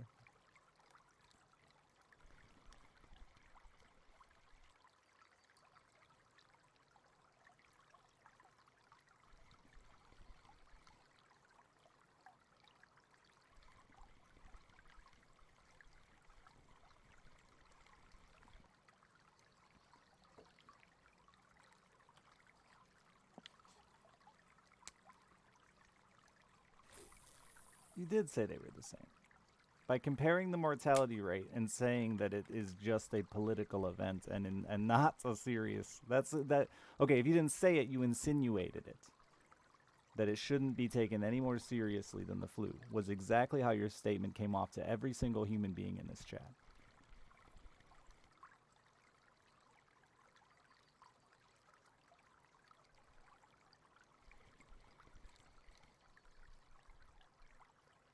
A real human being?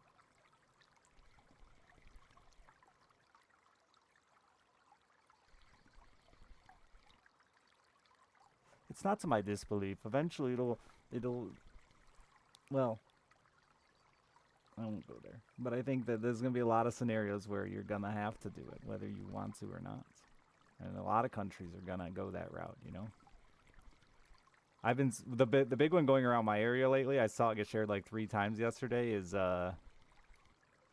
ask Australia how gun control is working out. And I like looked at it, I was like, that's weird of them to post that. But then I opened it up and read the comments, and like basically it was pro-gun folks, which I have guns. There's one, you can see it in the camera even back there. Don't get me wrong. I think there's a line there too. But it was basically that they're convinced Australians are now being forced to take their vaccine, and if they had guns, they could stand up against it and stop it from happening. It wasn't like an actual anti-gun ad. It was a pro-gun ad that confused me so goddamn much. I had to dig into it to find out what the fuck they were trying to say.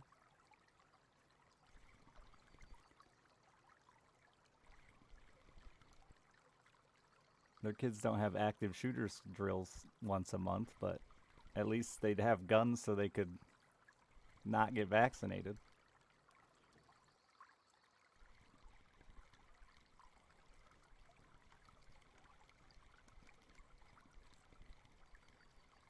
Where's all that rising up happening here? That's a sensitive topic, I think, but I will say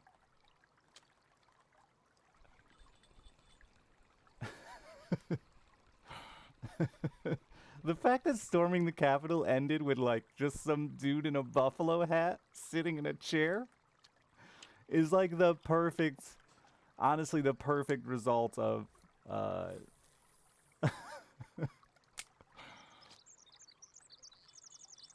Republicans rising up with their guns to sit in a chair in a buffalo head. It did. That's why it's a like I said, but the way, again, I have a lot of Republicans on my Facebook through friends and family and stuff that I usually just mute, but the amount of times I see someone post like, wait until these liberals find out how many rounds of ammunition I have or how many bullets my gun holds, and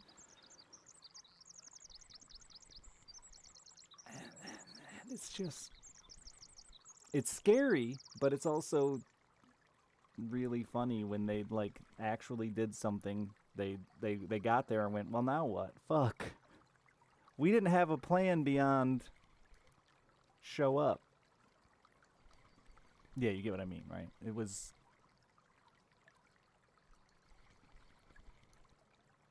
Because when a capital gets seized in any other country, the government is overthrown. Right? But this isn't... That's just not how it's going to happen here in America. You could march on every government building and there'd still be a government.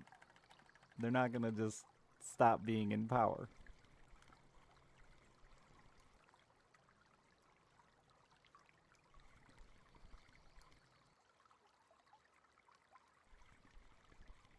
And that's the part I don't think people realize now about a coup that happens. It's not just people showed up, right? It's the military backed them.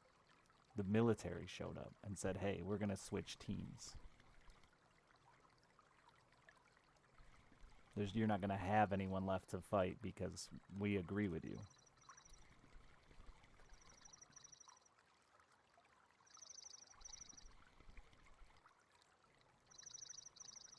Yeah, exactly, Lacquer. It is. It's like I said, it's a touchy subject, but and a dangerous one to discuss on the stream.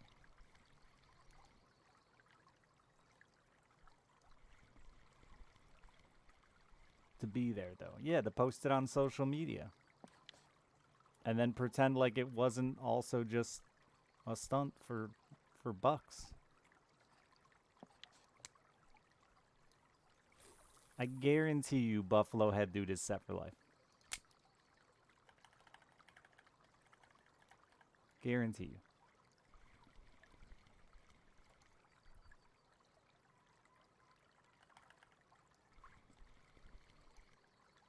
You got 3 years. Yeah, and set for life. And so is Rittenhouse, and they're set for life. They will always have things they can do for money, regardless of they're gonna have supporters and people taking care of them. As somebody who makes a living on social media, uh, they're gonna have a diehard following for the rest of their life. That will support them in places they can show up and get paid to be there forever.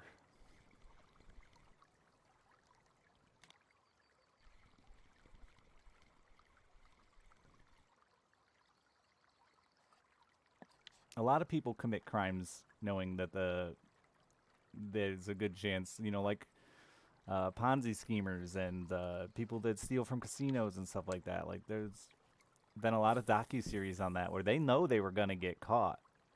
The question is, did they do enough to make it worthwhile?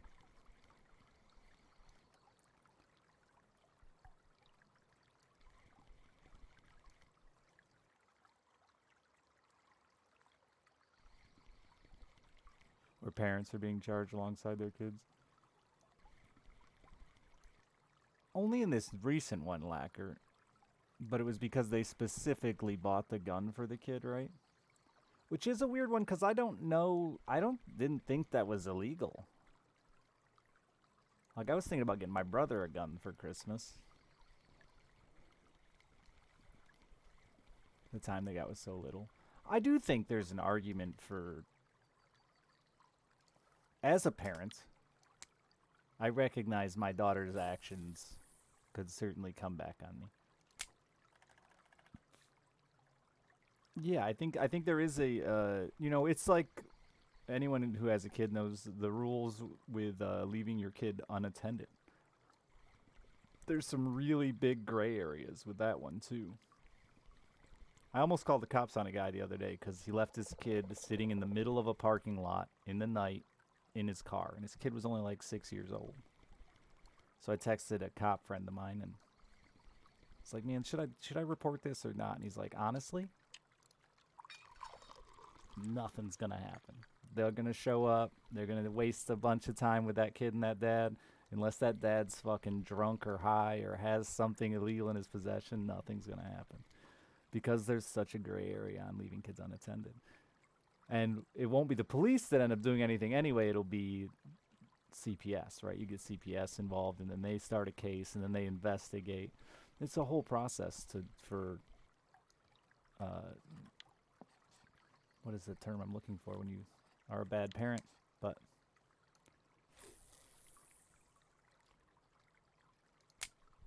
the parents told him to hide it better. Yeah, so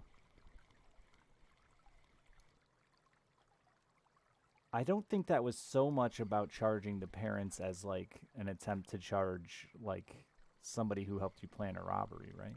Like if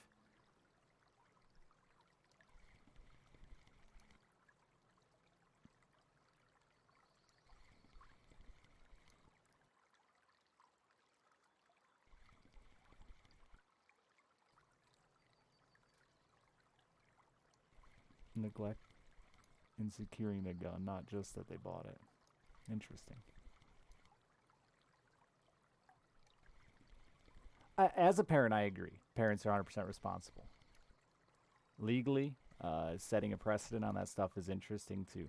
Because honestly, there's no reason for it, man. Like, my parents bought me a gun when I was a kid. It was for me. But it wasn't until I was much, much older and I had shown responsibility to my parents that I was allowed to use that gun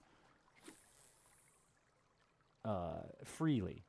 You know what I mean? I was never allowed to just grab the gun and run out the door with it, right? I always had to at least tell my parents my mom, that I was gonna go shoot. Which always ended with like 5 questions of where, what, etc. You know,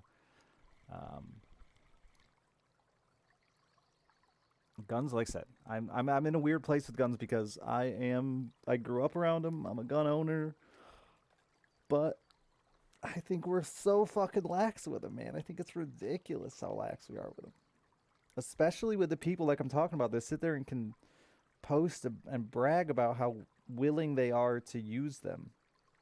That you should just get your guns taken immediately. I don't I don't see how that isn't an automatic issue.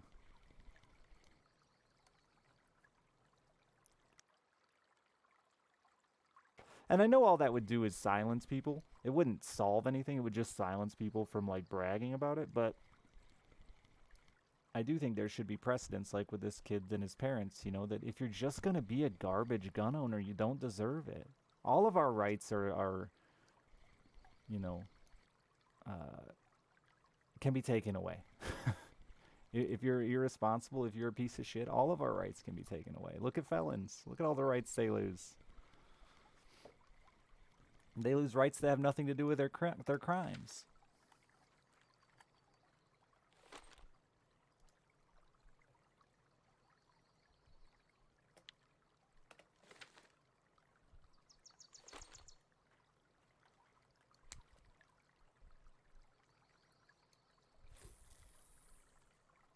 And keep rights that have to do with their crimes a lot of the time, like drunks. They don't even lose their right to drink. Privileges, rights, whatever. Right to vote.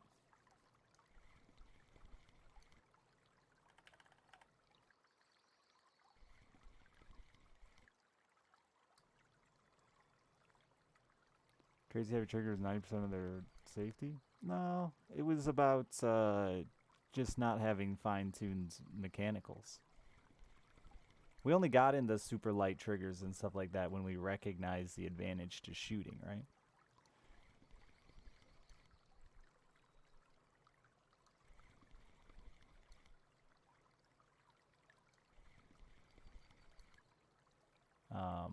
But when a gun had, you know, a musket had fucking 3 feet of variance to begin with, they weren't worried about trigger pulls. But the reason we get into like super sensitive trigger pulling now is because we're trying to make our finger not impact the bullet's trajectory. Because we're shooting the hair off a dog, right? We're not just trying to hit a man.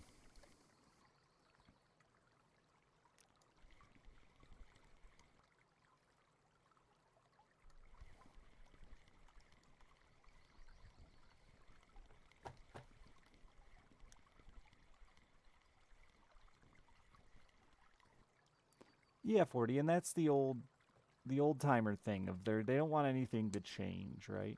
And it's funny because we do some of the same stuff as a younger generation. We do some of the same stuff. I've spent the last few weeks arguing about,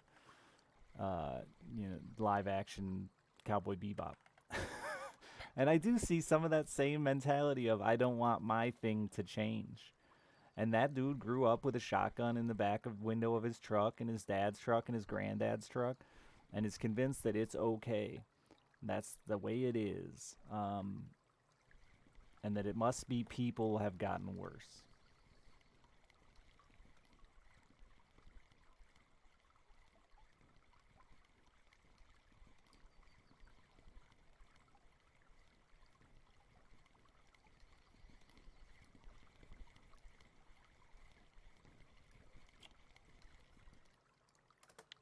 It's in Minnesota. I don't know the rules on that one. We have... Michigan is an open carry state, so we can carry whatever the fuck we want loaded. But our vehicles are considered concealment, so we get weird rules with that one. I can carry a loaded AR downtown, right past the police station. It doesn't matter. But I can't drive around with it in my car.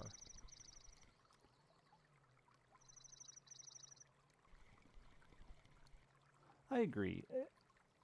I don't like to just blame social media, but I do. It's hard not to, right? The ability for us to share information has been the biggest upside and downside to modern civilization, right?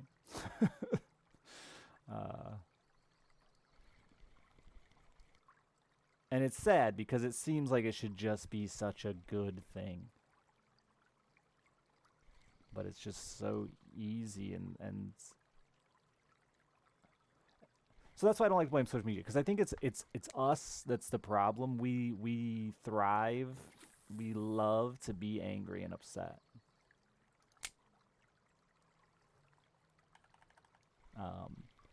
Like we feed off it for some reason.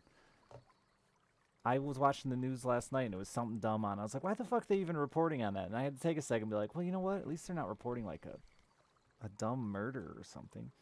It was something silly as shit. Like, oh, it was a woman could identify bad frozen chicken in the grocery store. I was like, what a weird thing to report on.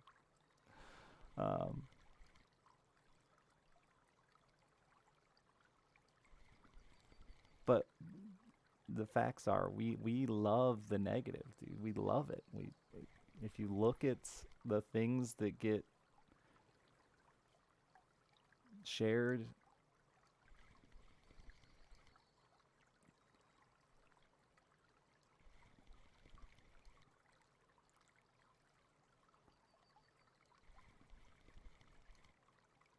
it's just hard to get excited and passionate about, like generic decent things that happen. Like, hey, some guy was really nice today and held the door open for 74 people. But if the opposite was written, the dude slammed the door in 74 people's faces, it would have had 9 million comments.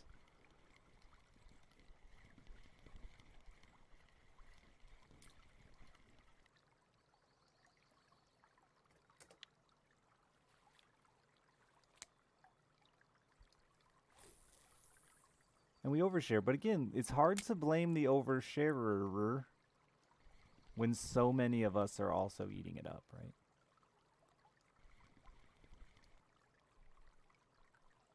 And reposting it. Like, I think people are just as to blame as the news.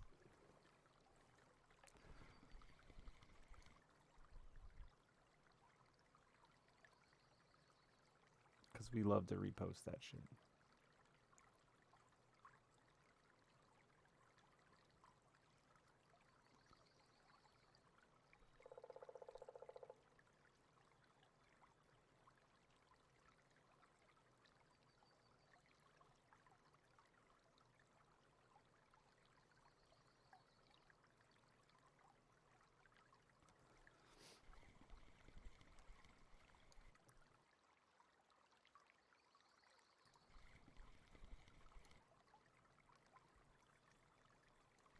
Even here on Twitch,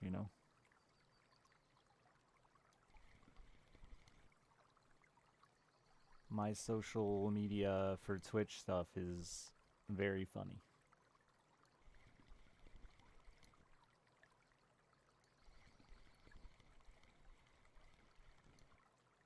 The things that streamers get angry about compared to the number of like actual glaring issues they ignore is hilarious. With the I think it's just fear, though. People are afraid to be the one to step It's first.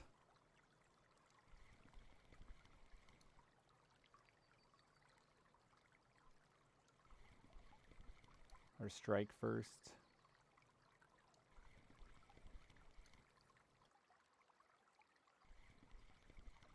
But when somebody starts dogpiling on top of one game company for bad behavior while ignoring the 50 others that they're sponsored by.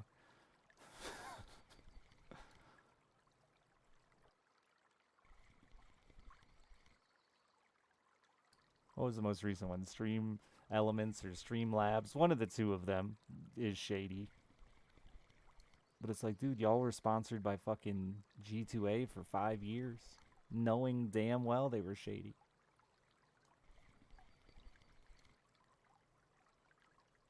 They must have just paid worse.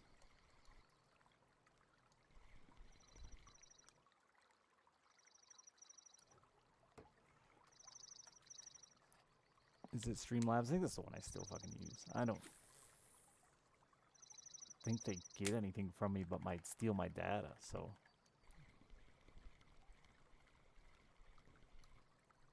I don't give them any money. I don't give them a cut of anything I do.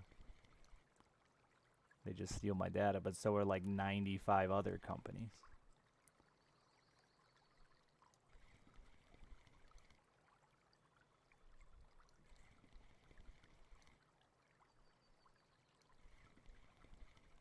There's so many of them, 40. The CS Gelatos, the G2As, the G Fuel, the NordVPNs. Not that a VPN is all bad, but the amount they lie about what the VPN does for you.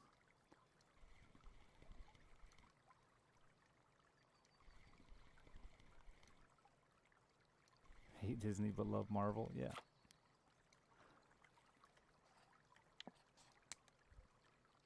I just drank some G Fuel. I read some horrible shit about G Fuel that I never followed up to see if it was true or not.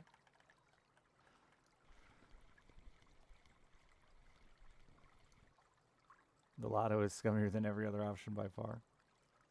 I think G2A is close, Lacquer. It hits home. I guess it hits home to me as almost as hard as the Lotto.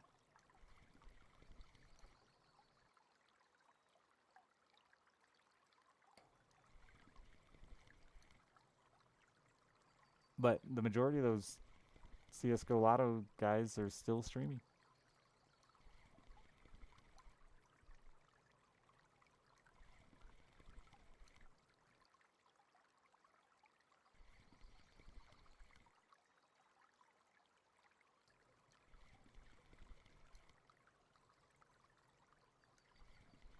The G Fuel with lead in it was way overblown as far as I found out.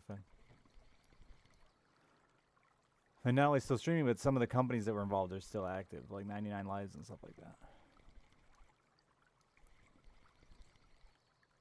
The CS:GO Lotto shit really just got all slapped on one guy and ignored for everyone else that was involved. Every fishing lure I have has a lead warning. I love that we do that in the States. I don't know that anyone not from America knows this, but like if one state, like specifically California, is very strict with their lead, so everything I buy in Michigan's like not allowed in California due to lead.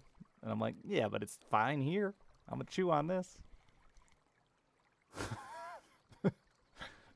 But that's how America is. We don't even we can't even globally or nationally ban something. I also try to buy non-lead, but we actually rolled back some laws on lead for fishing here, which sucks. Because the Eagles are coming back, so fuck it. Let's throw lead sinkers back out there.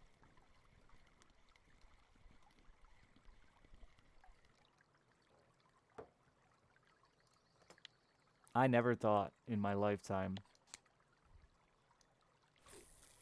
I would see, like, really get to recognize the impact of a species like the bald eagle. But it's crazy, man. It's crazy to see them. Like, obviously I wasn't here when the decline happened. But to see the return of bald eagles after we stopped being fucking morons is pretty awesome.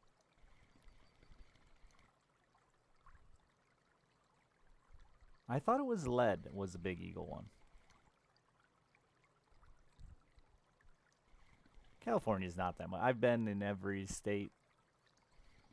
California's not that much more expensive, depending on the area of California you want to live in. But as far as like just consumer goods, I'm here to tell you, you're really not paying that much more. What, 500 others go extinct? We can't save them all. It's inevitable. We can't take up this much space and save them all. Tungsten is the new hot sinker. I don't know that it's any better for the water, though. Apparently both, yeah. I thought lead sinkers were really bad because fish were eating, or eagles were eating fish with sinkers. Wasn't there also one from the sprays?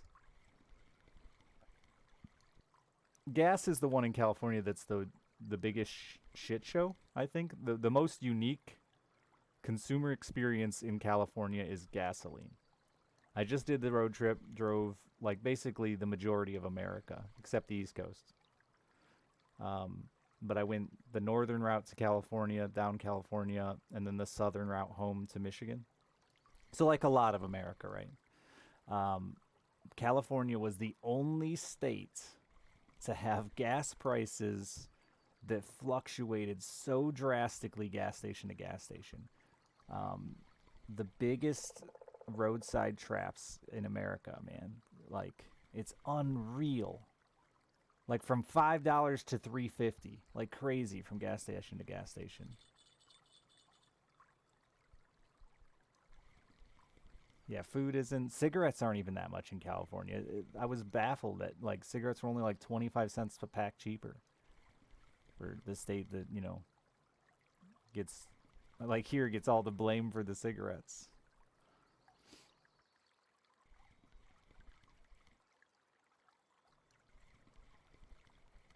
How many toll roads did I go on? I don't know a lot.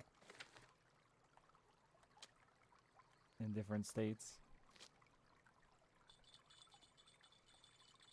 I don't think California has any that I remember.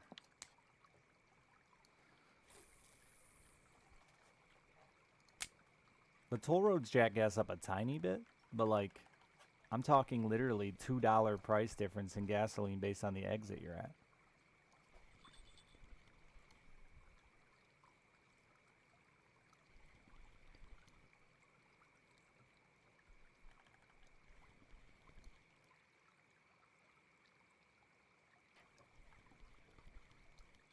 In Sacramento, yeah.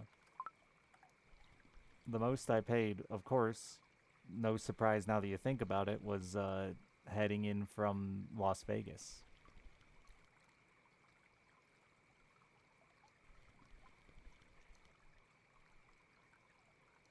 You're telling me tobacco is grown in places like Newport and Winston-Salem?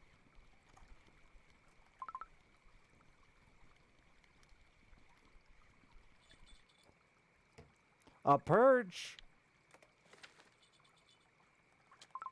Virginia? Yeah. Virginia was still the cheapest place I knew to get cigarettes. City with toll roads? Really? That's interesting. You guys have a pretty shit toll in Ohio, too, don't you?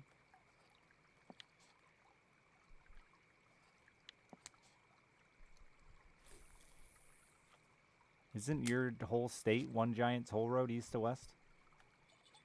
Or am I mistaking Ohio for Pennsylvania? Chicago has a toll road that I have to use regularly, but it's not bad. Is that Pennsylvania? That's just one shit toll road from east to west, super expensive? It's nothing, though, compared to the bridges on the East Coast. Paying fucking $14 to cross a bridge.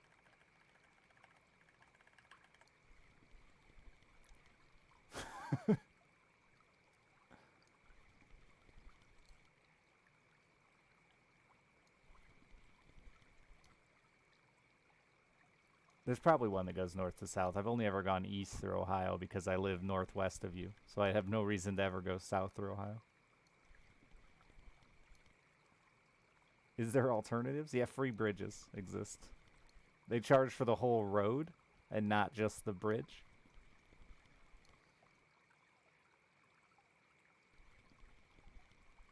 Yeah, they all have turnpikes there, and then it goes and turns into the one in Pennsylvania. You guys have a hell of a stretch of tolls. I know when I drive to Boston for PAX a couple times, it was like a significant chunk of change to get there because it's just one never-ending toll road.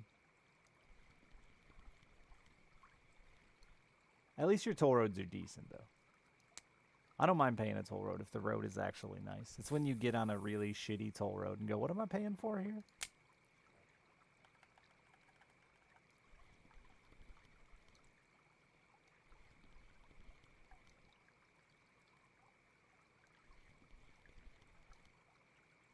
And I live in the state with the worst roads in the country, so.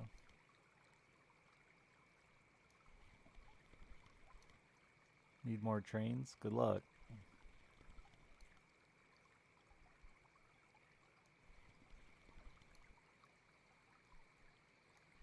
We weren't designed for trains, and we're a very big country.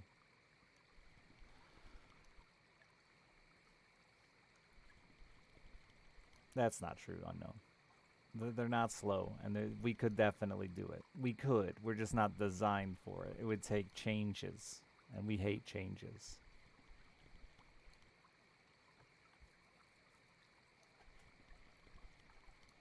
Planes are definitely not better.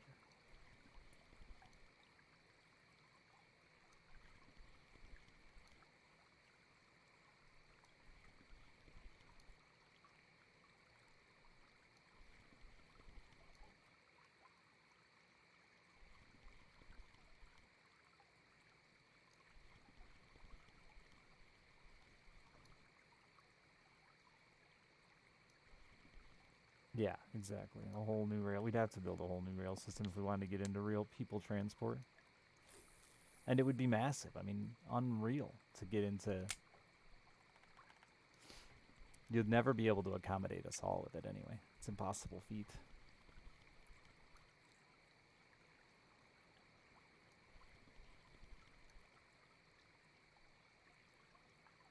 But it would make sense to at least have a east-west, north-south type deal going on.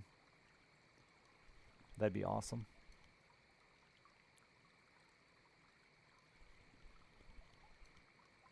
Yeah, we had no problems with our first attempt at the east-west railroad. It was totally fine.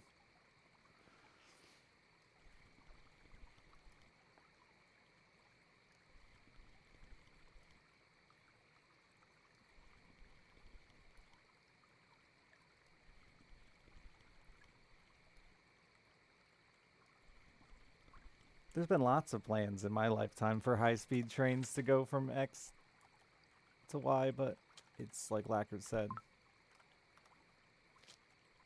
We don't have a system to support trains. We'd have to like create a whole.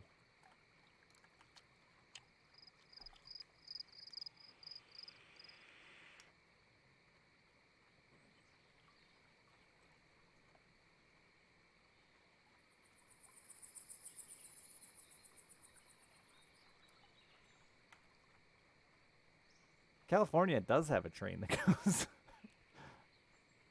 from LA to SF though. Wait, what? Maybe it's not high speed, but they got one. Lots of people ride the train from city to city in California.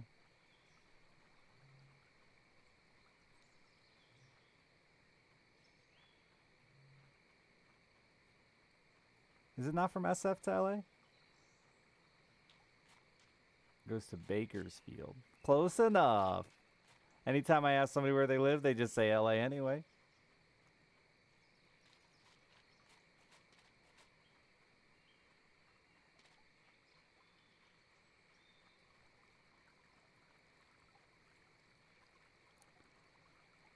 There's lots of crazy companies that want to do lots of crazy things.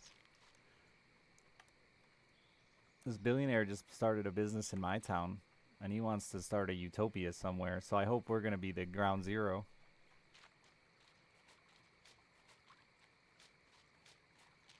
First, he turns us all into zombies to clear us out. Then, the utopia starts.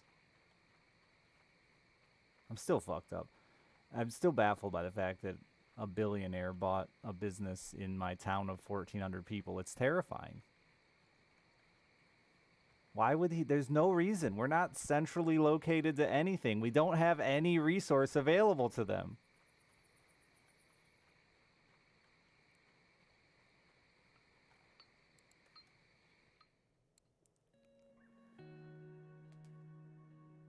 We're not even like on a highway.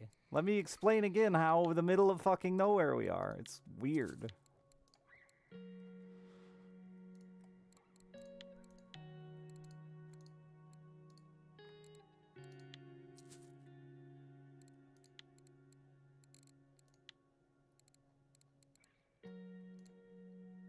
Amtrak is nice in the Midwest if you live in one of the 4 spots it stops.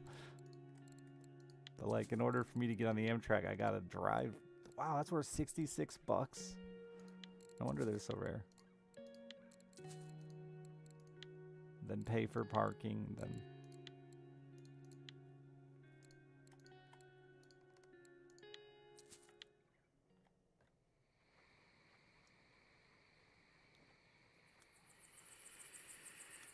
See, that's less scary, Danfian, than this guy who bought a business, hired a shitload of people in my town, made them all sign super secretive NDAs, and is making something there.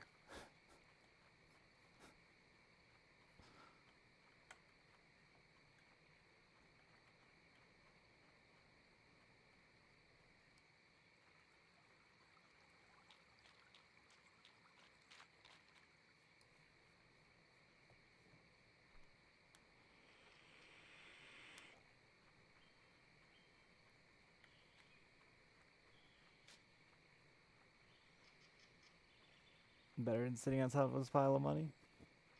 I mean, that's really probably why he's here. Like, the sad truth is, I live in a town where making $8 an hour is a lot, so he probably just wanted cheap labor. I didn't realize it, but that's probably all it is. He just hired half the town for $8 an hour, and they're thrilled to sign his NDAs and get daily COVID tests.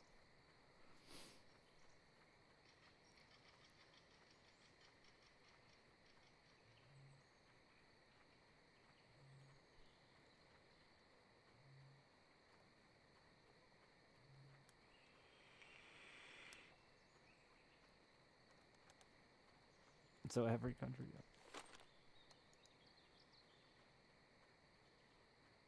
I don't think they're testing for COVID. It's the zombie disease. God, dude, I hope the zombie uprising starts here. That'd be so tight.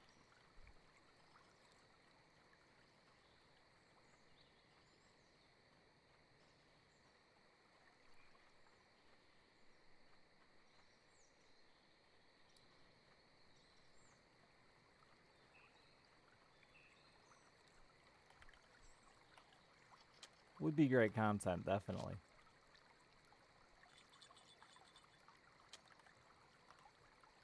Ground Zero will be all the deaths, except the badasses that survive.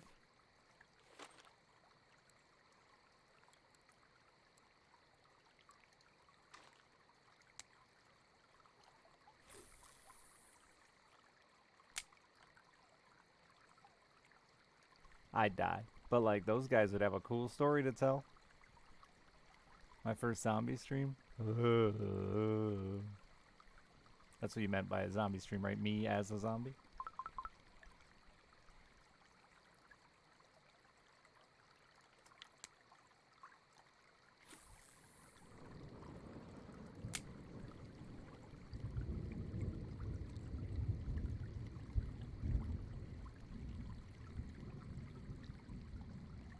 Is there a single person I don't think make a zombie virus? No, but the dude's like a big billionaire. I think he's former PayPal. Then Walmart tried to do a big online thing and he started that. I don't remember his fucking name, but it's not just like he has $1 billion. It's like he's got 60.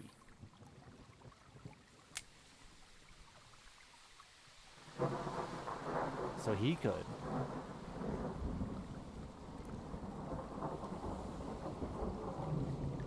True, we've been making all that meth all those years.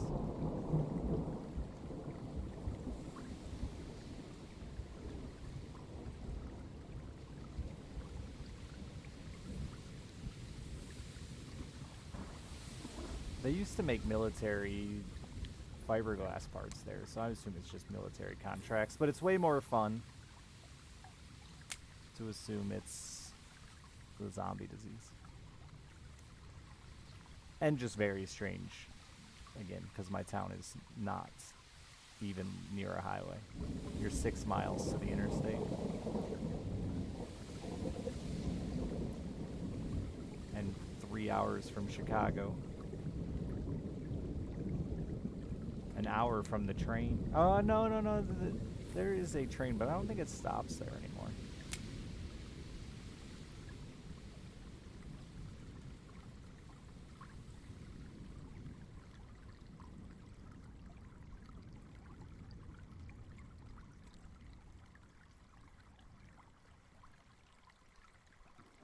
I hope we're making, like, cool things, though. Stuff for his utopian desert community he's building. Because, you know, shoving rich people in a desert has worked out. See California.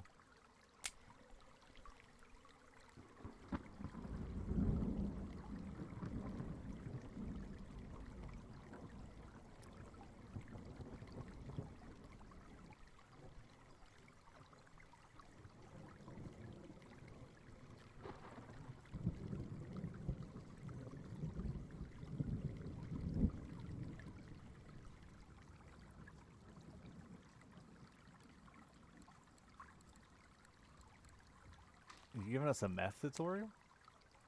Didn't know I wanted that.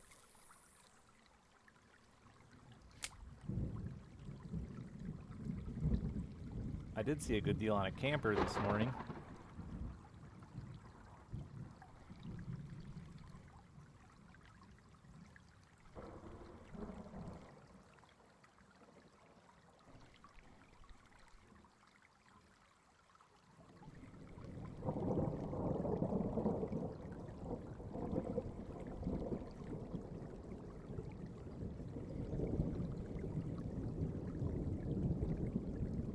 It's a little different than starting it, though, Badger. That's about corruption.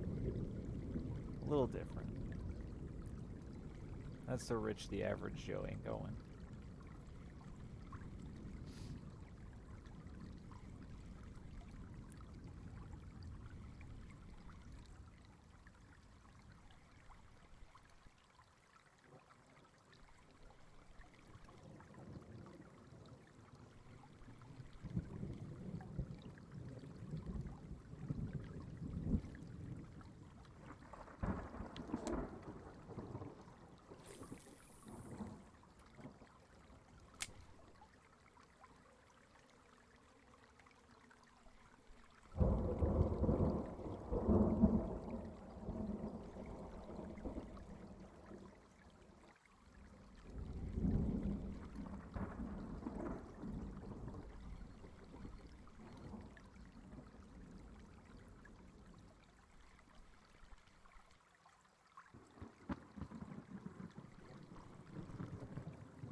I need to get super rich just so I can understand it. So someone give me billions of dollars, please. I need to understand what it's like. Thank you.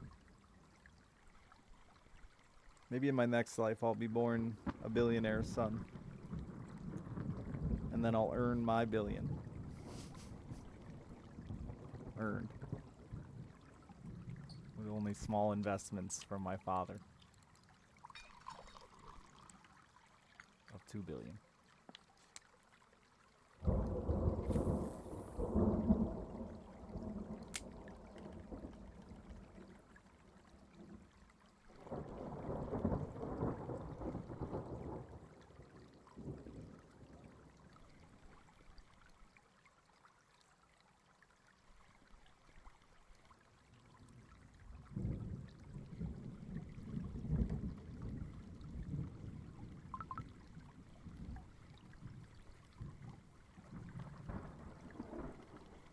Declare bankruptcy? That is the power play.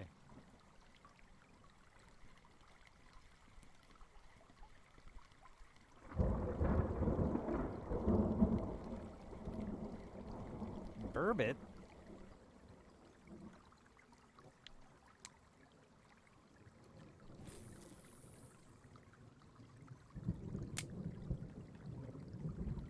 A high school music teacher. Oh, that's awesome, Danfield.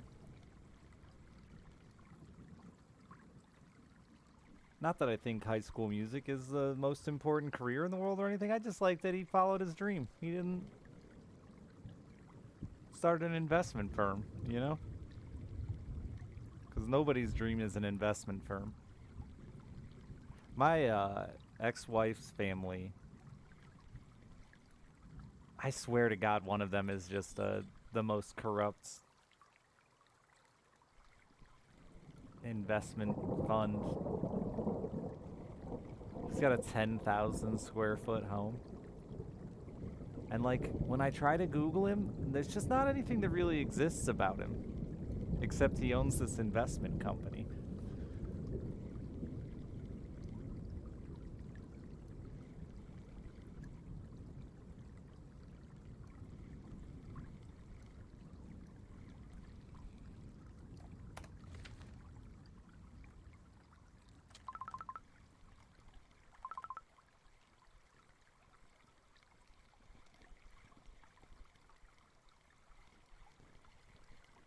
Then go to jail because of tax evasion like Wesley Snipes? Gladly. If I get Wesley Snipes' life for a little time in jail, again, there's crimes that are worth it sometimes. That's the reality. I watched a docuseries on specifically casino thieves. And there have been some very successful casino thieves. They serve some time, but like,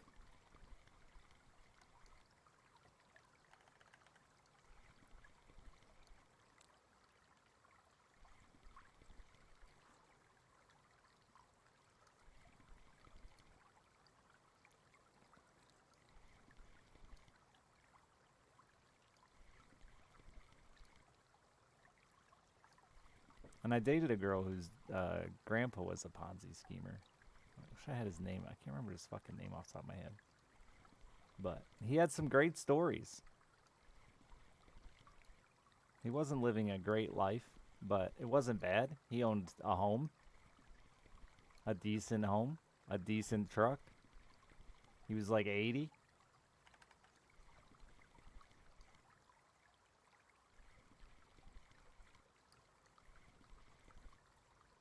And he has all these dumb stories about owning a skyscraper with nothing in it.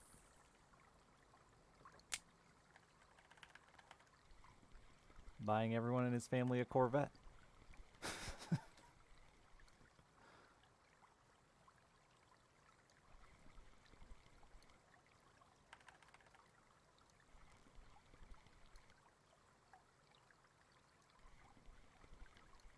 Yeah, if I make it to 80 and own a house, I did all right.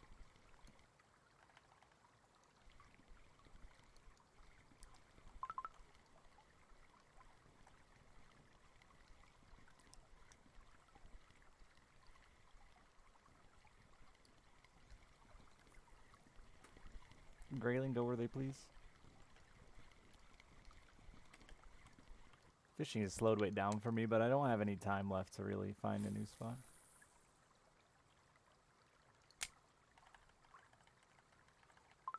Did Steven Seagal leave the country? I didn't know that. Last I knew, he was a cop on a reality show where Steven Seagal became an actual cop.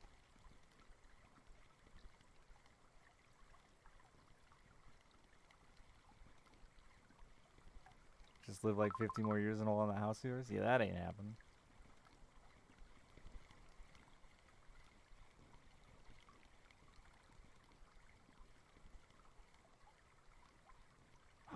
A fish worth money.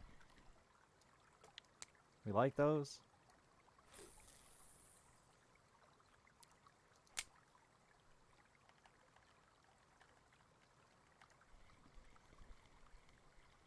Volkov, eh, Tommy? How close are you to unlocking Octuba, the greatest river on Earth. It's basically Disneyland for fishing.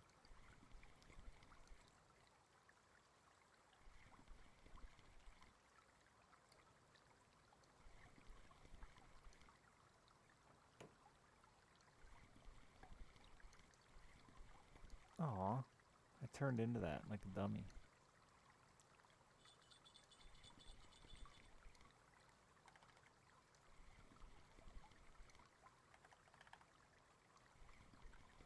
Third of the ways in.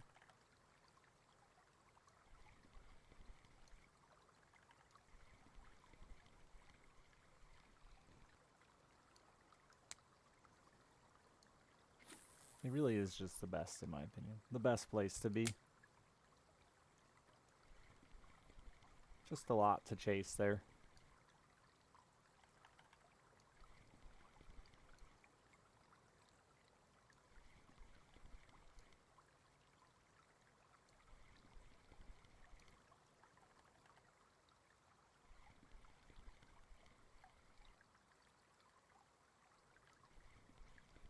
I'm trying to think of anything Steven Seagal did besides Under Siege, and that's the only movie I can think of.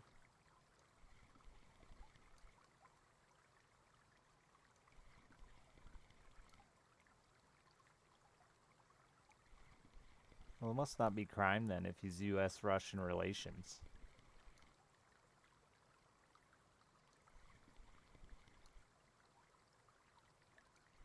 And then you got the little species too hardcore, with the Sitchels and the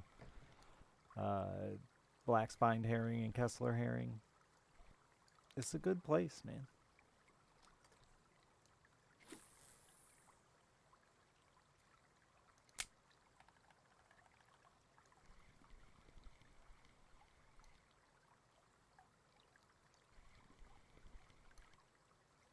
Above the Law. I don't know if I've seen that one.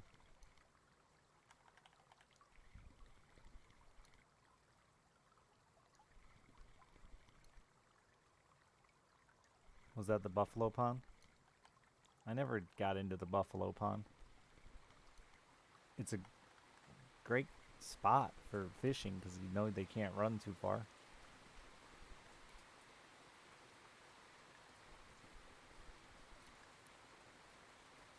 In a movie with DMX? Maybe. Big head grass silver. Oh yeah, I bet that was fun in there because they couldn't go anywhere.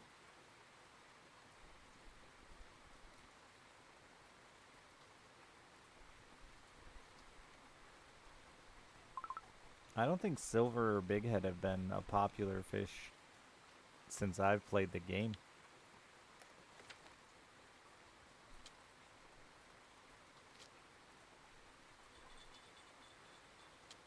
What happened to my bottom rods over here?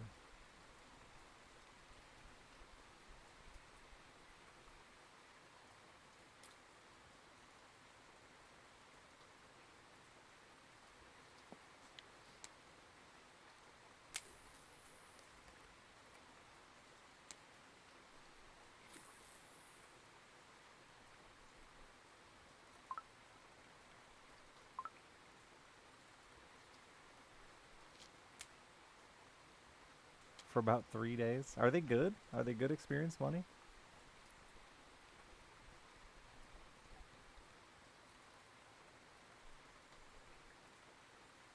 Yeah, dude, I just haven't even bothered to learn anything about crypto, so that way I can't argue about crypto.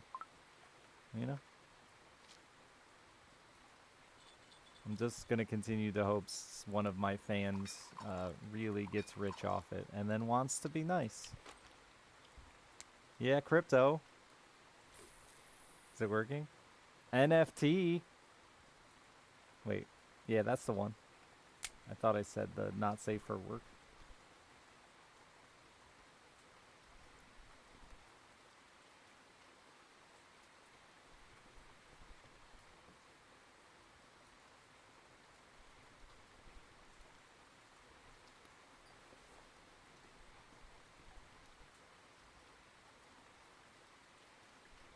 Playing the lottery every week. I just won't get rich.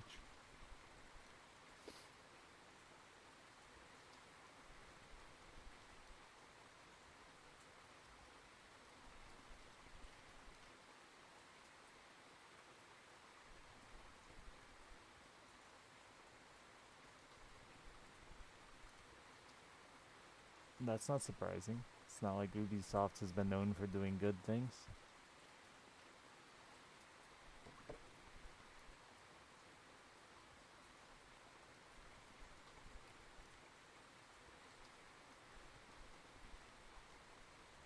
I've never bought a lottery ticket. I've bought scratchers,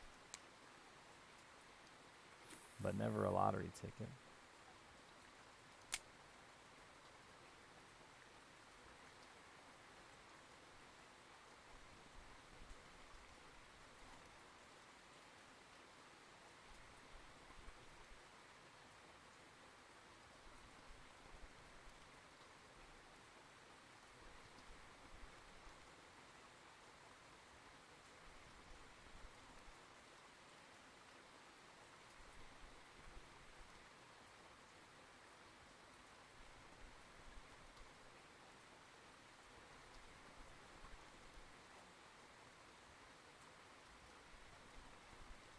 Doing all right. Got to get out of here in a minute and get my kiddo from school. We're going to see Christmas lights somewhere. I don't remember where. With friends.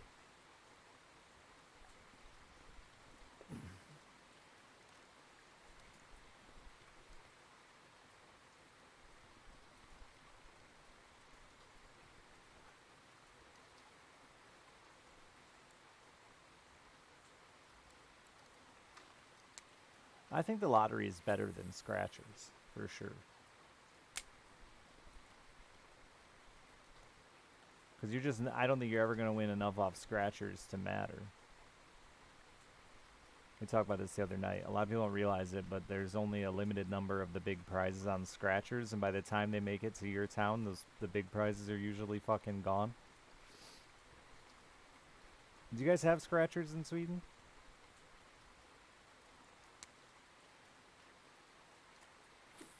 Oh, you do, yeah.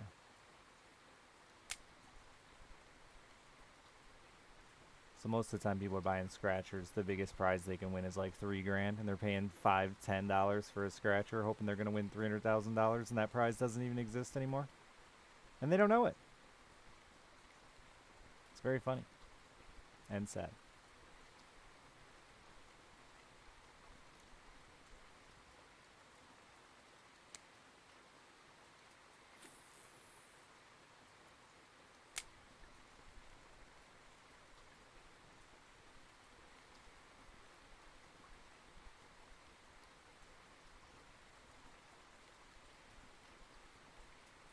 I know in New York they have to pull the game once all the top prizes are. Really? That's interesting. We have to list it. You can Google them. You can look them all up on the Michigan Lottery website and see what prizes are left. But like, who's gonna stand there at the cash register? Somebody's doing it, but you should, I guess, if you really want to buy scratchers, stand there and look up the lottery, because you don't know what lottery tickets they're gonna have till you get in there anyway.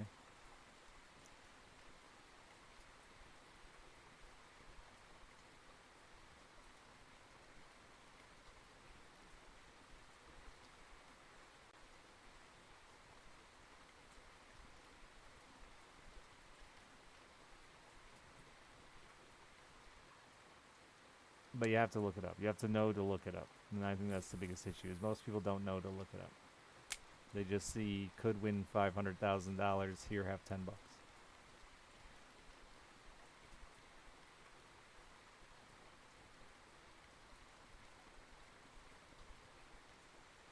The most fun I had gambling was a dog track, because it's cheap and exciting.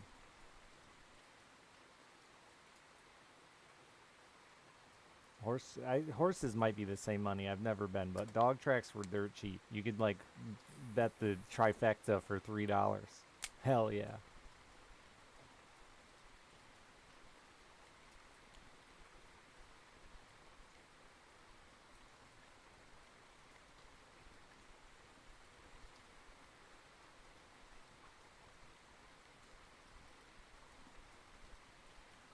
Sports betting is the one that's taking over here now, and you can bet on all kinds of dumb shit. Not just like who wins or who loses, but like how many points are going to get scored in a quarter or period. And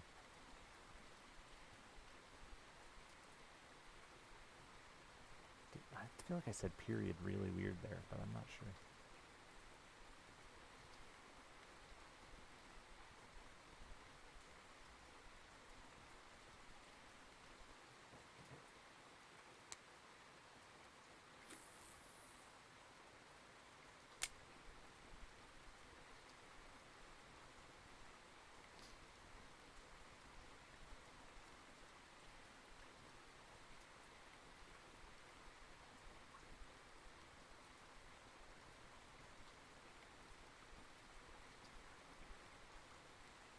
I wonder if I can do sports betting for fishing.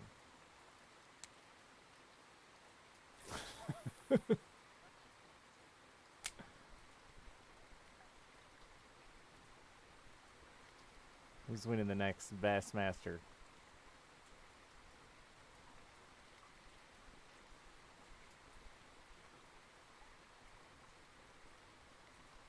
Vegas has all the betting, right? You can bet on everything. Who's gonna shit next? It's me.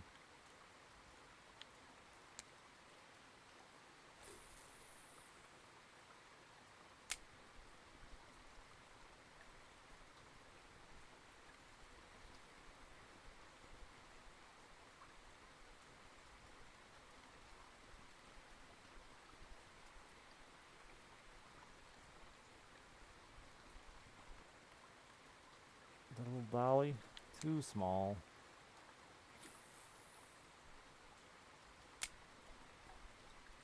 How much money am I up to? God, I still have so far to go. Yeah, they all just got apps here too. It just went legal this year for us. I think the law passed like 2 years ago, but it just went into effect this year. It's literally all forms of advertising for me now. It's every commercial on everything. It's so annoying. What's the fish goal? Money. I'm trying to save money before the Christmas event gets here because they sell some specials.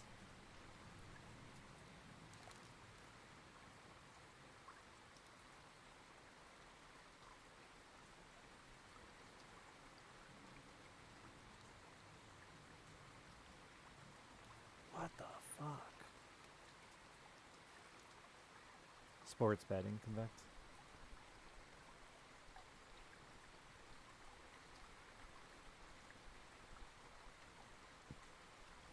That was fucking weird. It was an airplane, but it just popped in like super loud.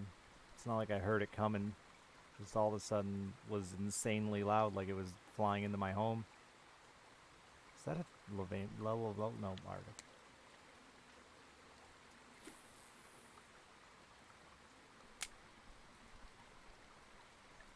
They weren't here because it was illegal, and it was nice. I didn't have them.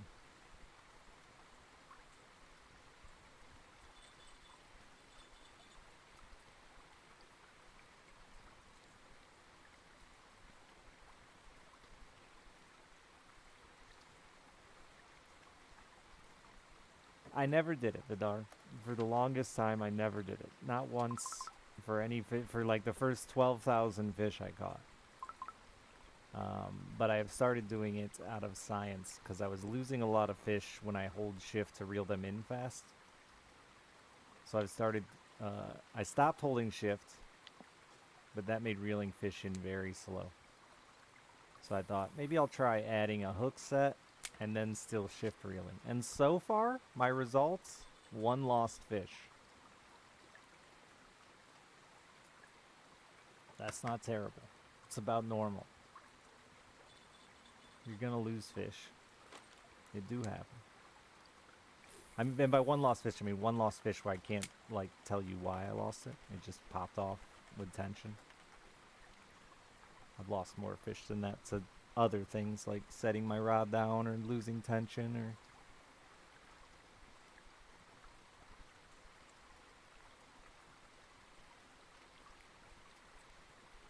Good enough science. There is no perfect science, but in Russian fishing for, but sturgeon rock, yeah, things like that.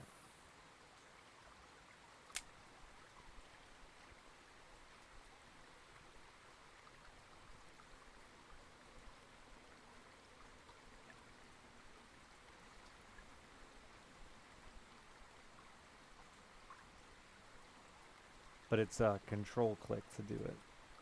I don't know if it's worth it. It doesn't really make sense. I see why they didn't force it on you in this game, because it doesn't really, as a fisherman, like I'm hook setting way late there. IRL, you hook set the minute you, like almost the minute you feel the fish, depending on the technique you're using. So just hook setting after I've already started reeling in the fish doesn't really make a lot of sense.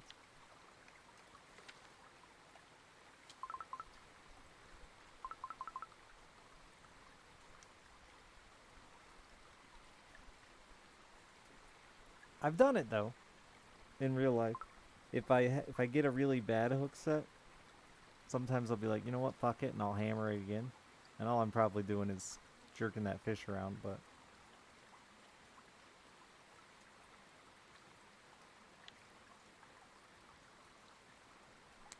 yeah, hook setting without being able to feel the bite is weird, because that's when you're actually hook setting, when you feel the bite.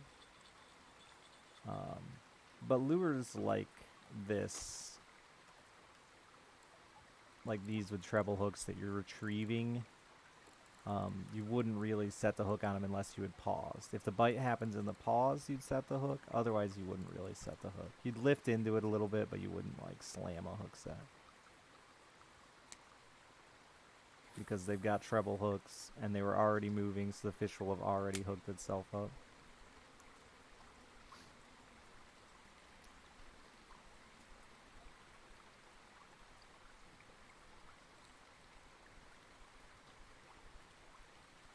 Really bad. Are they moving? Or are you vertical jigging? How are you hair jigging? Is that a vertical jig?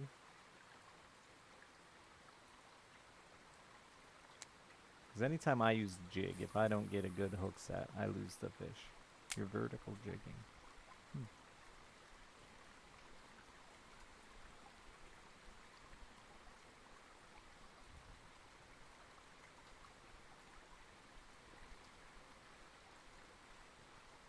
However, that is interesting because you're automatically putting a lot of vertical tension on the fish to begin with, right? Like the minute a fish bites, if all you're doing is reeling down on it, that fish is already below you. So you're already putting a lot of that vertical action, and that's probably more so why you don't need the set too. And then adding in a heavy hook set is just a risk of pulling that hole bigger.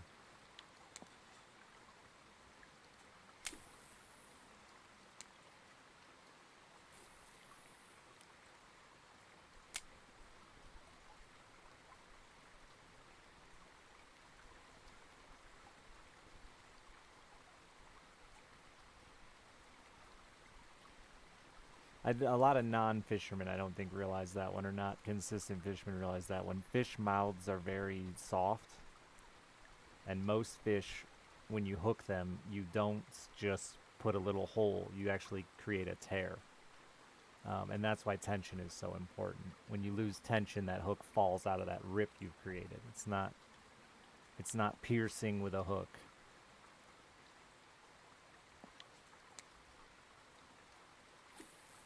Like a catfish or a carp, you'll pierce it, and you'll get a lot better hook set, or a lot better hook retention, because they actually have meaty lips, meaty skin around their mouth.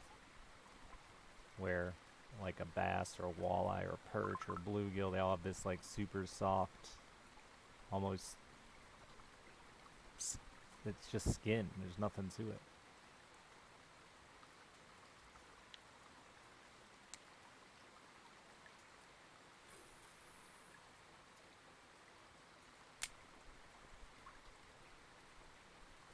What did your a lot of Christmas presents include? Oh, like just dumb stuff for family. Mainly my brother. My little brother who fishes. It was fun to shop for him because he has like nothing. And I know that everything I buy for him I can also use.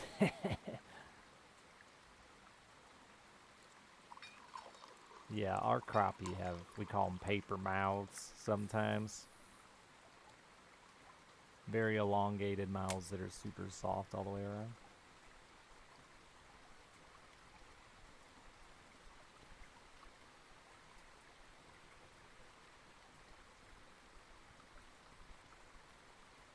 The joy of fishing shop. Yeah, no, it's just my daughter and my brother mainly. I'm not going crazy or anything like that, but I ain't got any money to go crazy.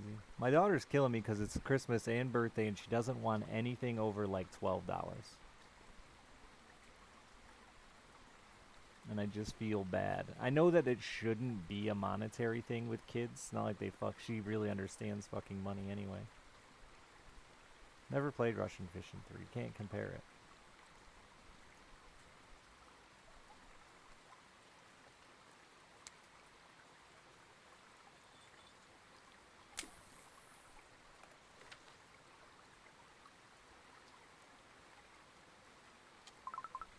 We did just book her a birthday. I did book her a birthday party last night, though.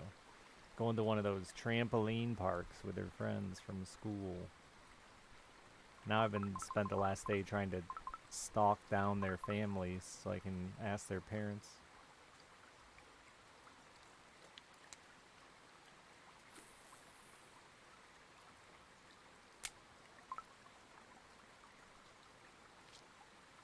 The one big thing. Yeah, so she doesn't have that one big thing. She just has a bunch. That is a nice mirror, damn. A bunch of small shit she wants. And it's like all of it could fit in her stocking.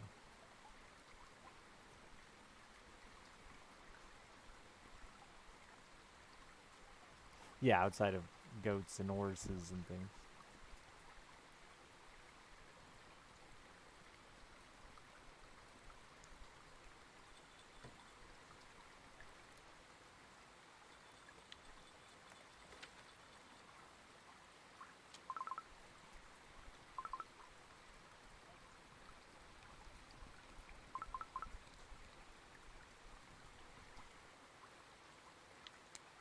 Do I have an Amazon wish list? No.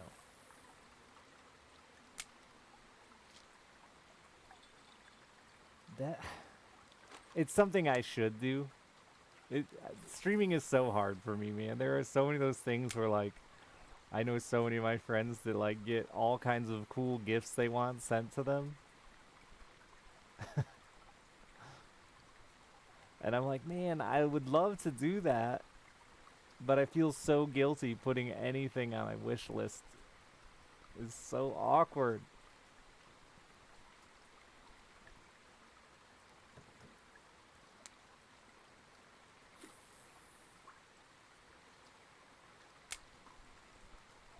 I said I was gonna do it for Alice this year and then didn't because it just feels weird. What if I just put Cactus Cooler? I would put Cactus Cooler. Just socks and Cactus Cooler.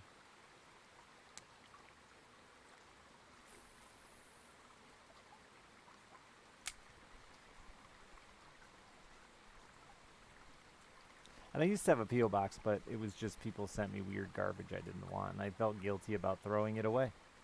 But I probably should have left it open, waiting for the cool presents, like a PS5 and stuff.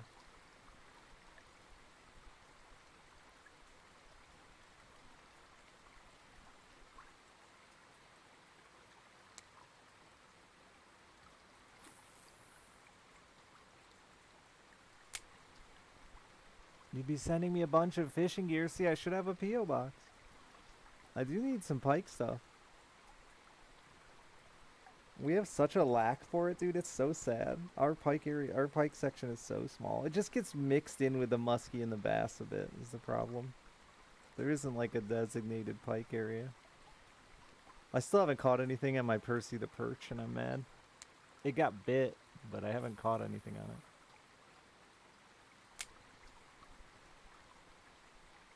The Weston, you guys have all the cool Weston stuff.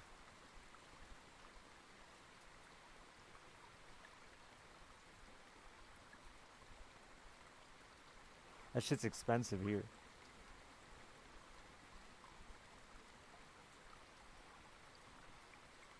Yeah, I did get sent a lot of dick stuff. Savage gear we have here, but I think it's mostly junk.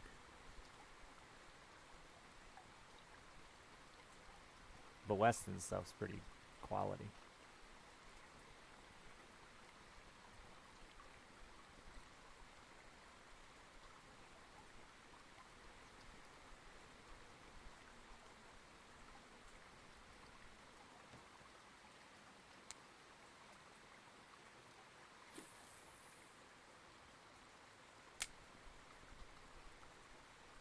Is 113 trophy bleak? Bleaks are trophy smaller than I thought.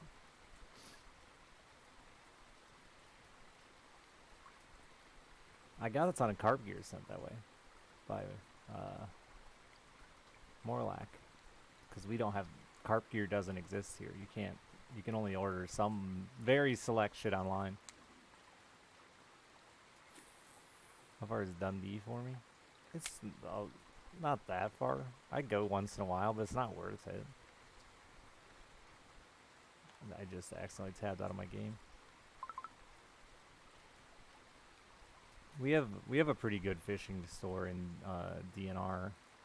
It's owned by the Kevin Van Dam's family, so.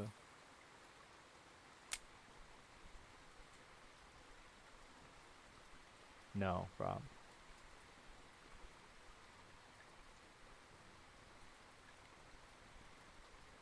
Well, yes and no. Some of it, like the incredibly popular stuff, but not the niche carp fishing gear. I can't even find American fishing gear I want on Amazon a lot of times.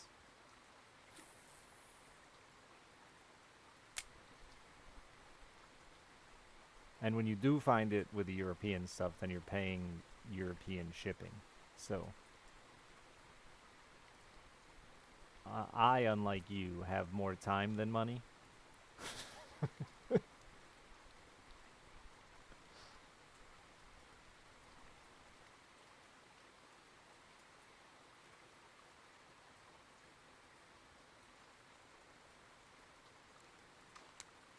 I'm not paying $20 extra for something.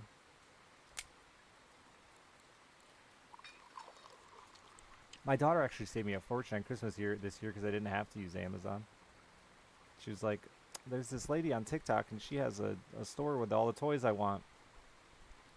And it was so much cheaper than Amazon. I forgot how bad Amazon's gotten with combining shipping. They just don't do it anymore.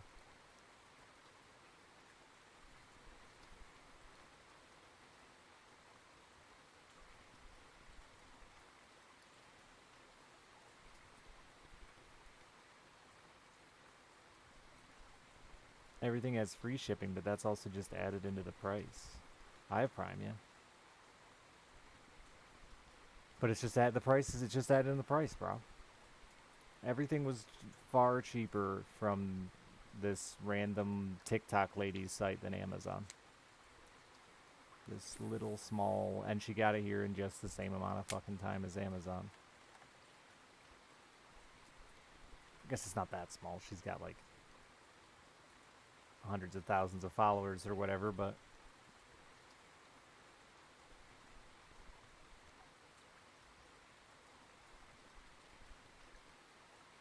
point is I saved like $40 over my Amazon shopping cart on a $100 order.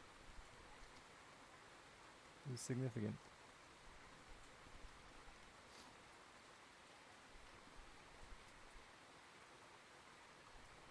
Then I just went and spent that $40 on more stuff.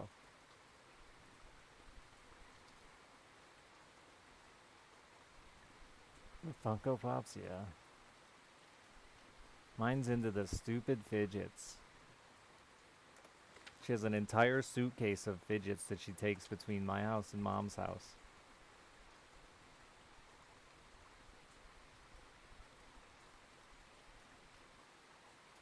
"48 centimeters. Have you ever tried it?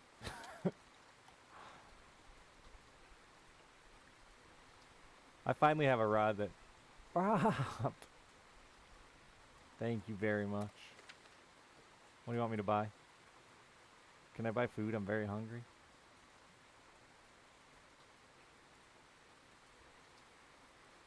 Oh, you haven't bought it. 48 centimeter, 820 grams. I can buy whatever I want. Cocaine. Onions exclusively.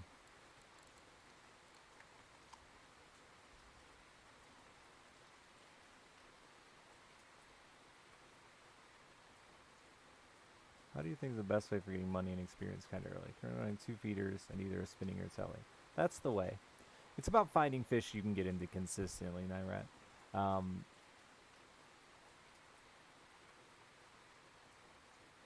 I talked about this a bit the other day, but it's an issue for me with this game that I find I fall into a lot. As much as I'd love to go and cast all over this entire river and look for fish, I only have so much time. So I end up going to the same spots that are consistent for me. So it gets tough because, yeah, you really just want to find something that you know how to fish consistently. If you watch Rodum, that man has been fishing nothing but bleaks for like a week and a half.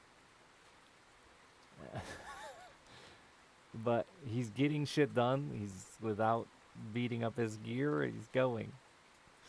At level 11, you're probably just bottom feeding bream or crucians and gibbles. I don't know. I haven't seen a lot of people targeting crucians and gibbles. That's what I was used to target at level 11.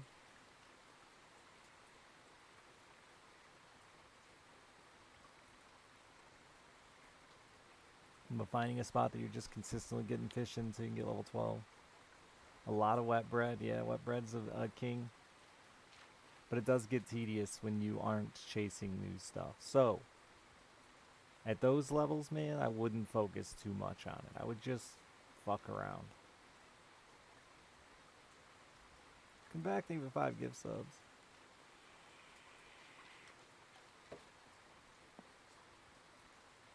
The biggest thing is hooks and bait. Hook size and bait.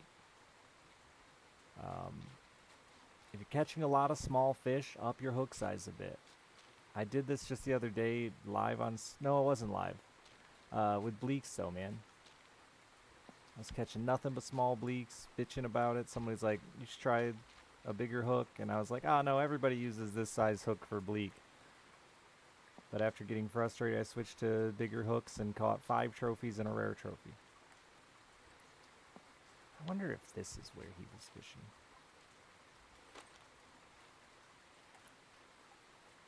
But you gotta go the same, or apply the same and go the other way too sometimes. If you're catching slow fish, or potentially catching a lot of small fish, the opposite could be the same. It could be your hook is too big. Now that seems counterintuitive. Why am I catching small fish on big hook? But what it is small fish in real life and in the game are dumber, right? They're more likely to fall for your trap, even if your trap is a bad trap.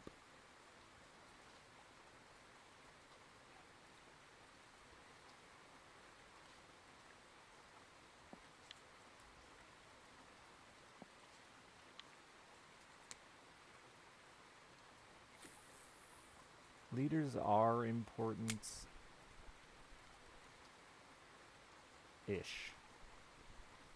I think they're not important on any species but the salmonoids, personally.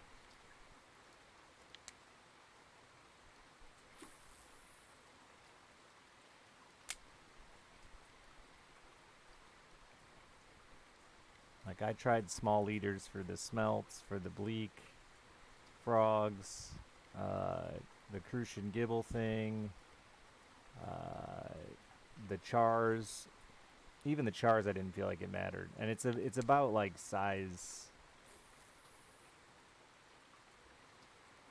Maybe if you get, like, too big, you know, like I run some 35 kilogram leaders. Maybe those have more impact than I recognize.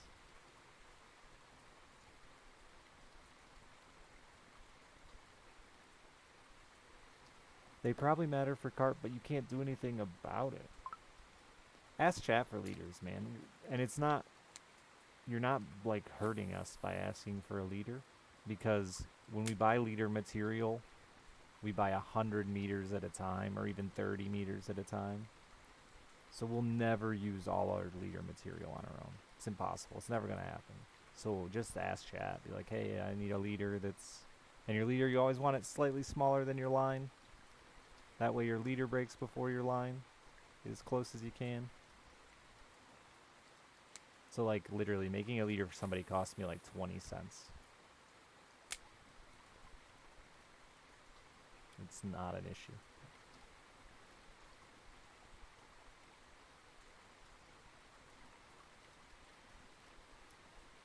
And we're all going to have different sizes based on what we've been making for ourselves, so.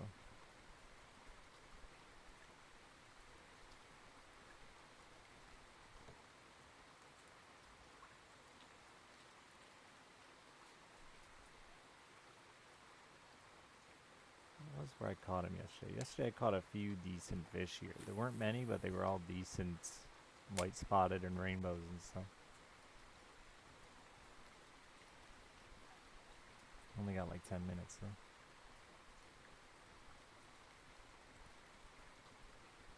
Some moist sauce. Yeah, if you feel bad, mail some moist sausage in return.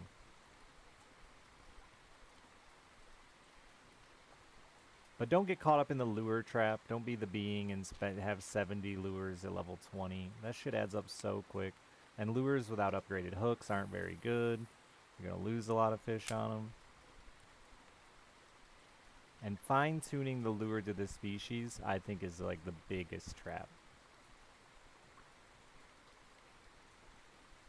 When I played, did a lot more spin fishing, a lot more trolling,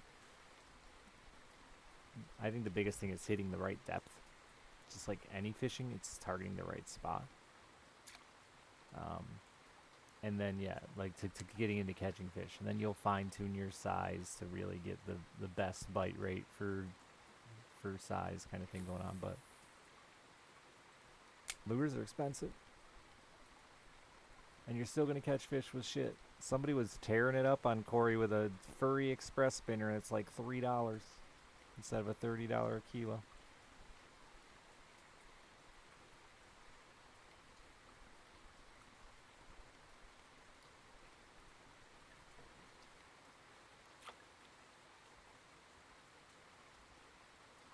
But he lost so many fish, yeah.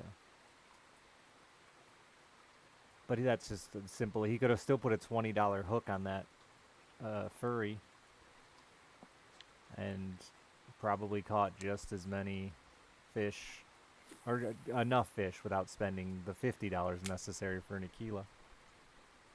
Ties his own flies for fly fishing. Fly tying is a funny one. I see so many guys that tie flies on the Facebook fishing groups I'm a part of, and they just tie all these generic ass flies.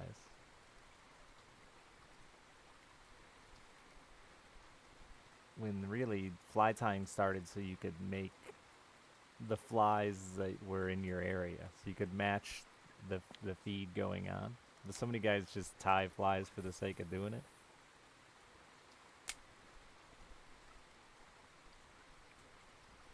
And make them all different fucking wild rainbow colors and stuff like that.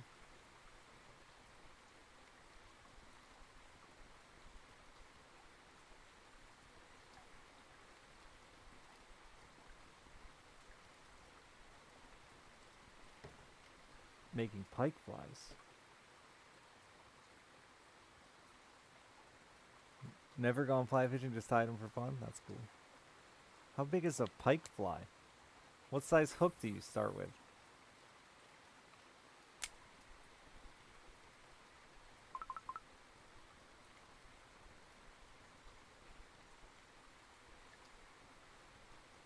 Yeah, come back. See, that's a man who knows what he's doing, in my opinion.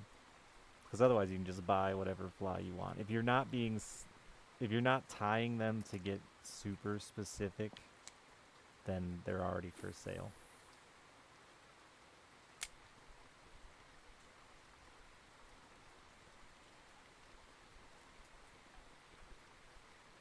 Like a 4-aught? Is it just like a hair jig then kind of thing, lead? Or is it actually on like a popper fly body or something?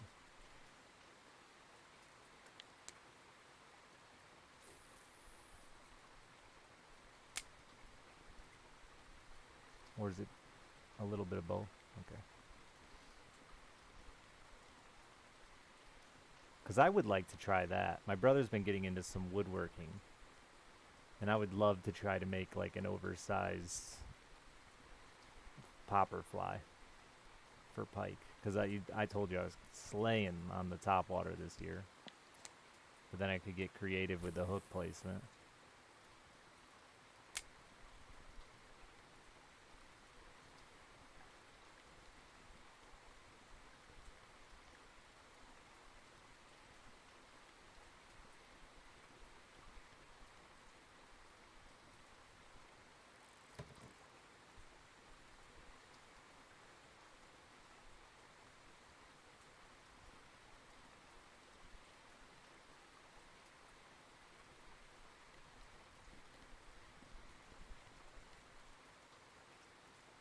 Thought that was bigger than that. Only with a fly rod? Yeah. Yeah, see, I would want one I could throw on anything.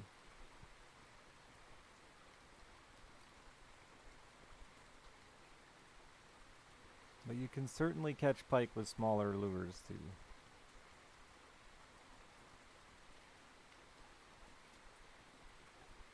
With a 3D printer? That's cool. I should ask my brother if he could try to come up with something. I'd like to try to do one with, like, frog-style hooks. I'm seeing that's becoming a thing. The frogs we use aren't very big. A lot bigger than a fly.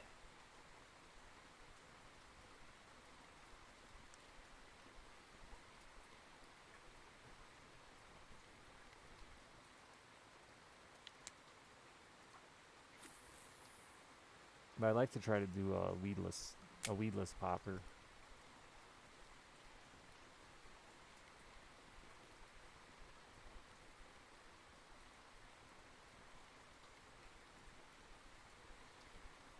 But the problem with the soft frogs is they just get destroyed so fast.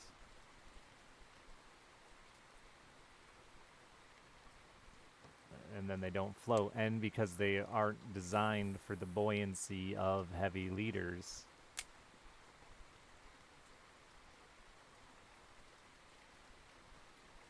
There's just like no frogs that exist with the buoyancy of heavy leaders. Somebody said they sell some like buoyancy sticky stuff that you can stick on the bottom of your frogs to help them float. It's basically just sticky foam to help them float. I might try those this year, but that's the problem. Once a frog gets a tiny hole in it from a pike tooth, it won't hold up a heavy leader. I had to switch. I couldn't use heavy fluoro leaders because they sunk everything. I had to switch to titanium. But there's just not a lot of weedless topwater options besides frogs.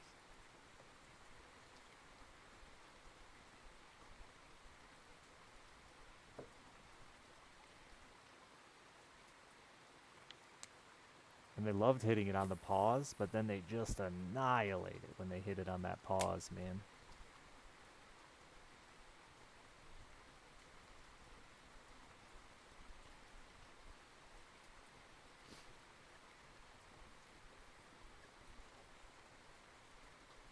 I wouldn't even be opposed to doing a single hook, like a... I should fuck around with that and see if I can come up with something. Even if it's ugly as dog piss, who cares? As long as it does what it's supposed to do, which is float and pop. City models of planning the city at work, that's super cool.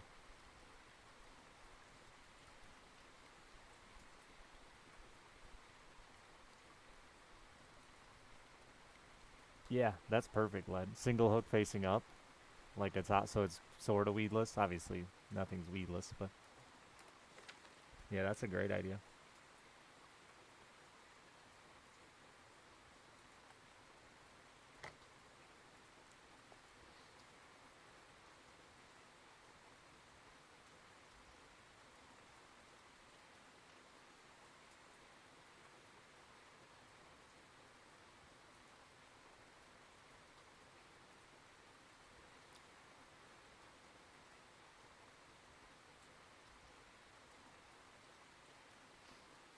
Oh, is it facing down?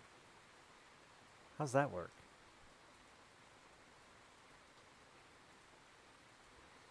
I had the best luck with size 18s on bleaks, but the bleaks were hitting hot and heavy there.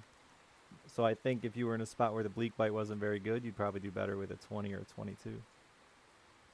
I'd probably look for bleaks with like a 22 and then slowly change my size based on how the bite rate is.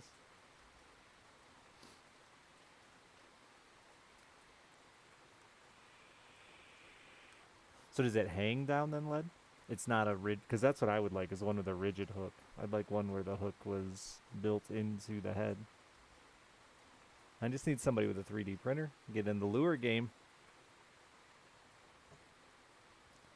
Because the problem with the double hook frog is unhooking it when they get it back in their throat. Good luck not killing them, as bad juju experience.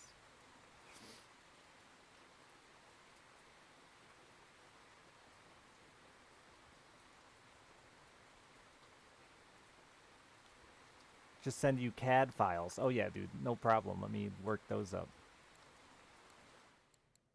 Beep boop, beep boop, boop boop boop boop. I'm CADing.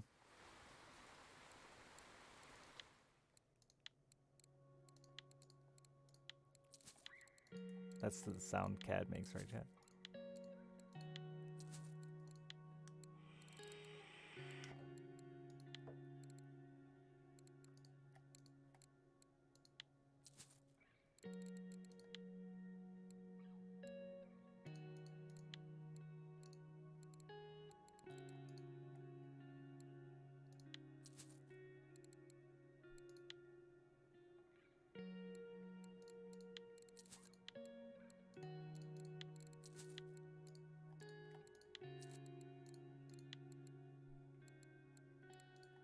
Yeesh, I didn't do it very good the last hour here.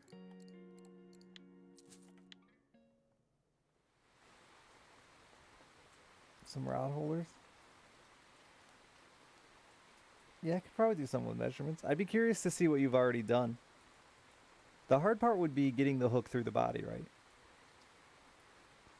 Because I think you would need to design it around that.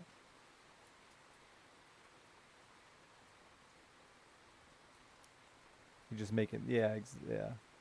And then what? Are you gluing it?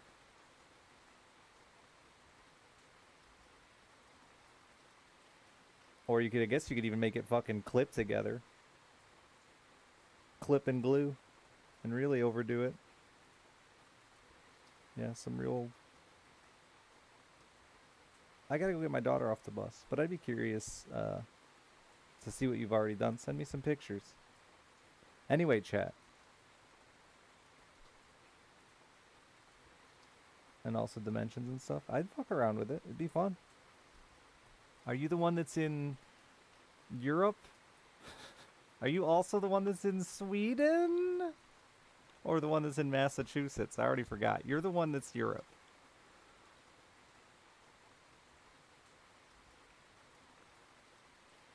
Yeah.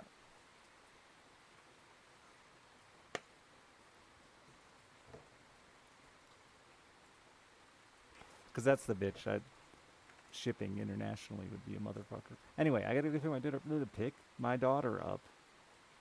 Thank you all for being here. Sorry, just a little short fishing stream, but I figured better than nothing. I'll be hopefully on tonight. If not, my daughter goes back to her mom's tomorrow, and I'll be back to being able to do what I want when I want. Subs, tips, bits, all that shit. I love you. I'll be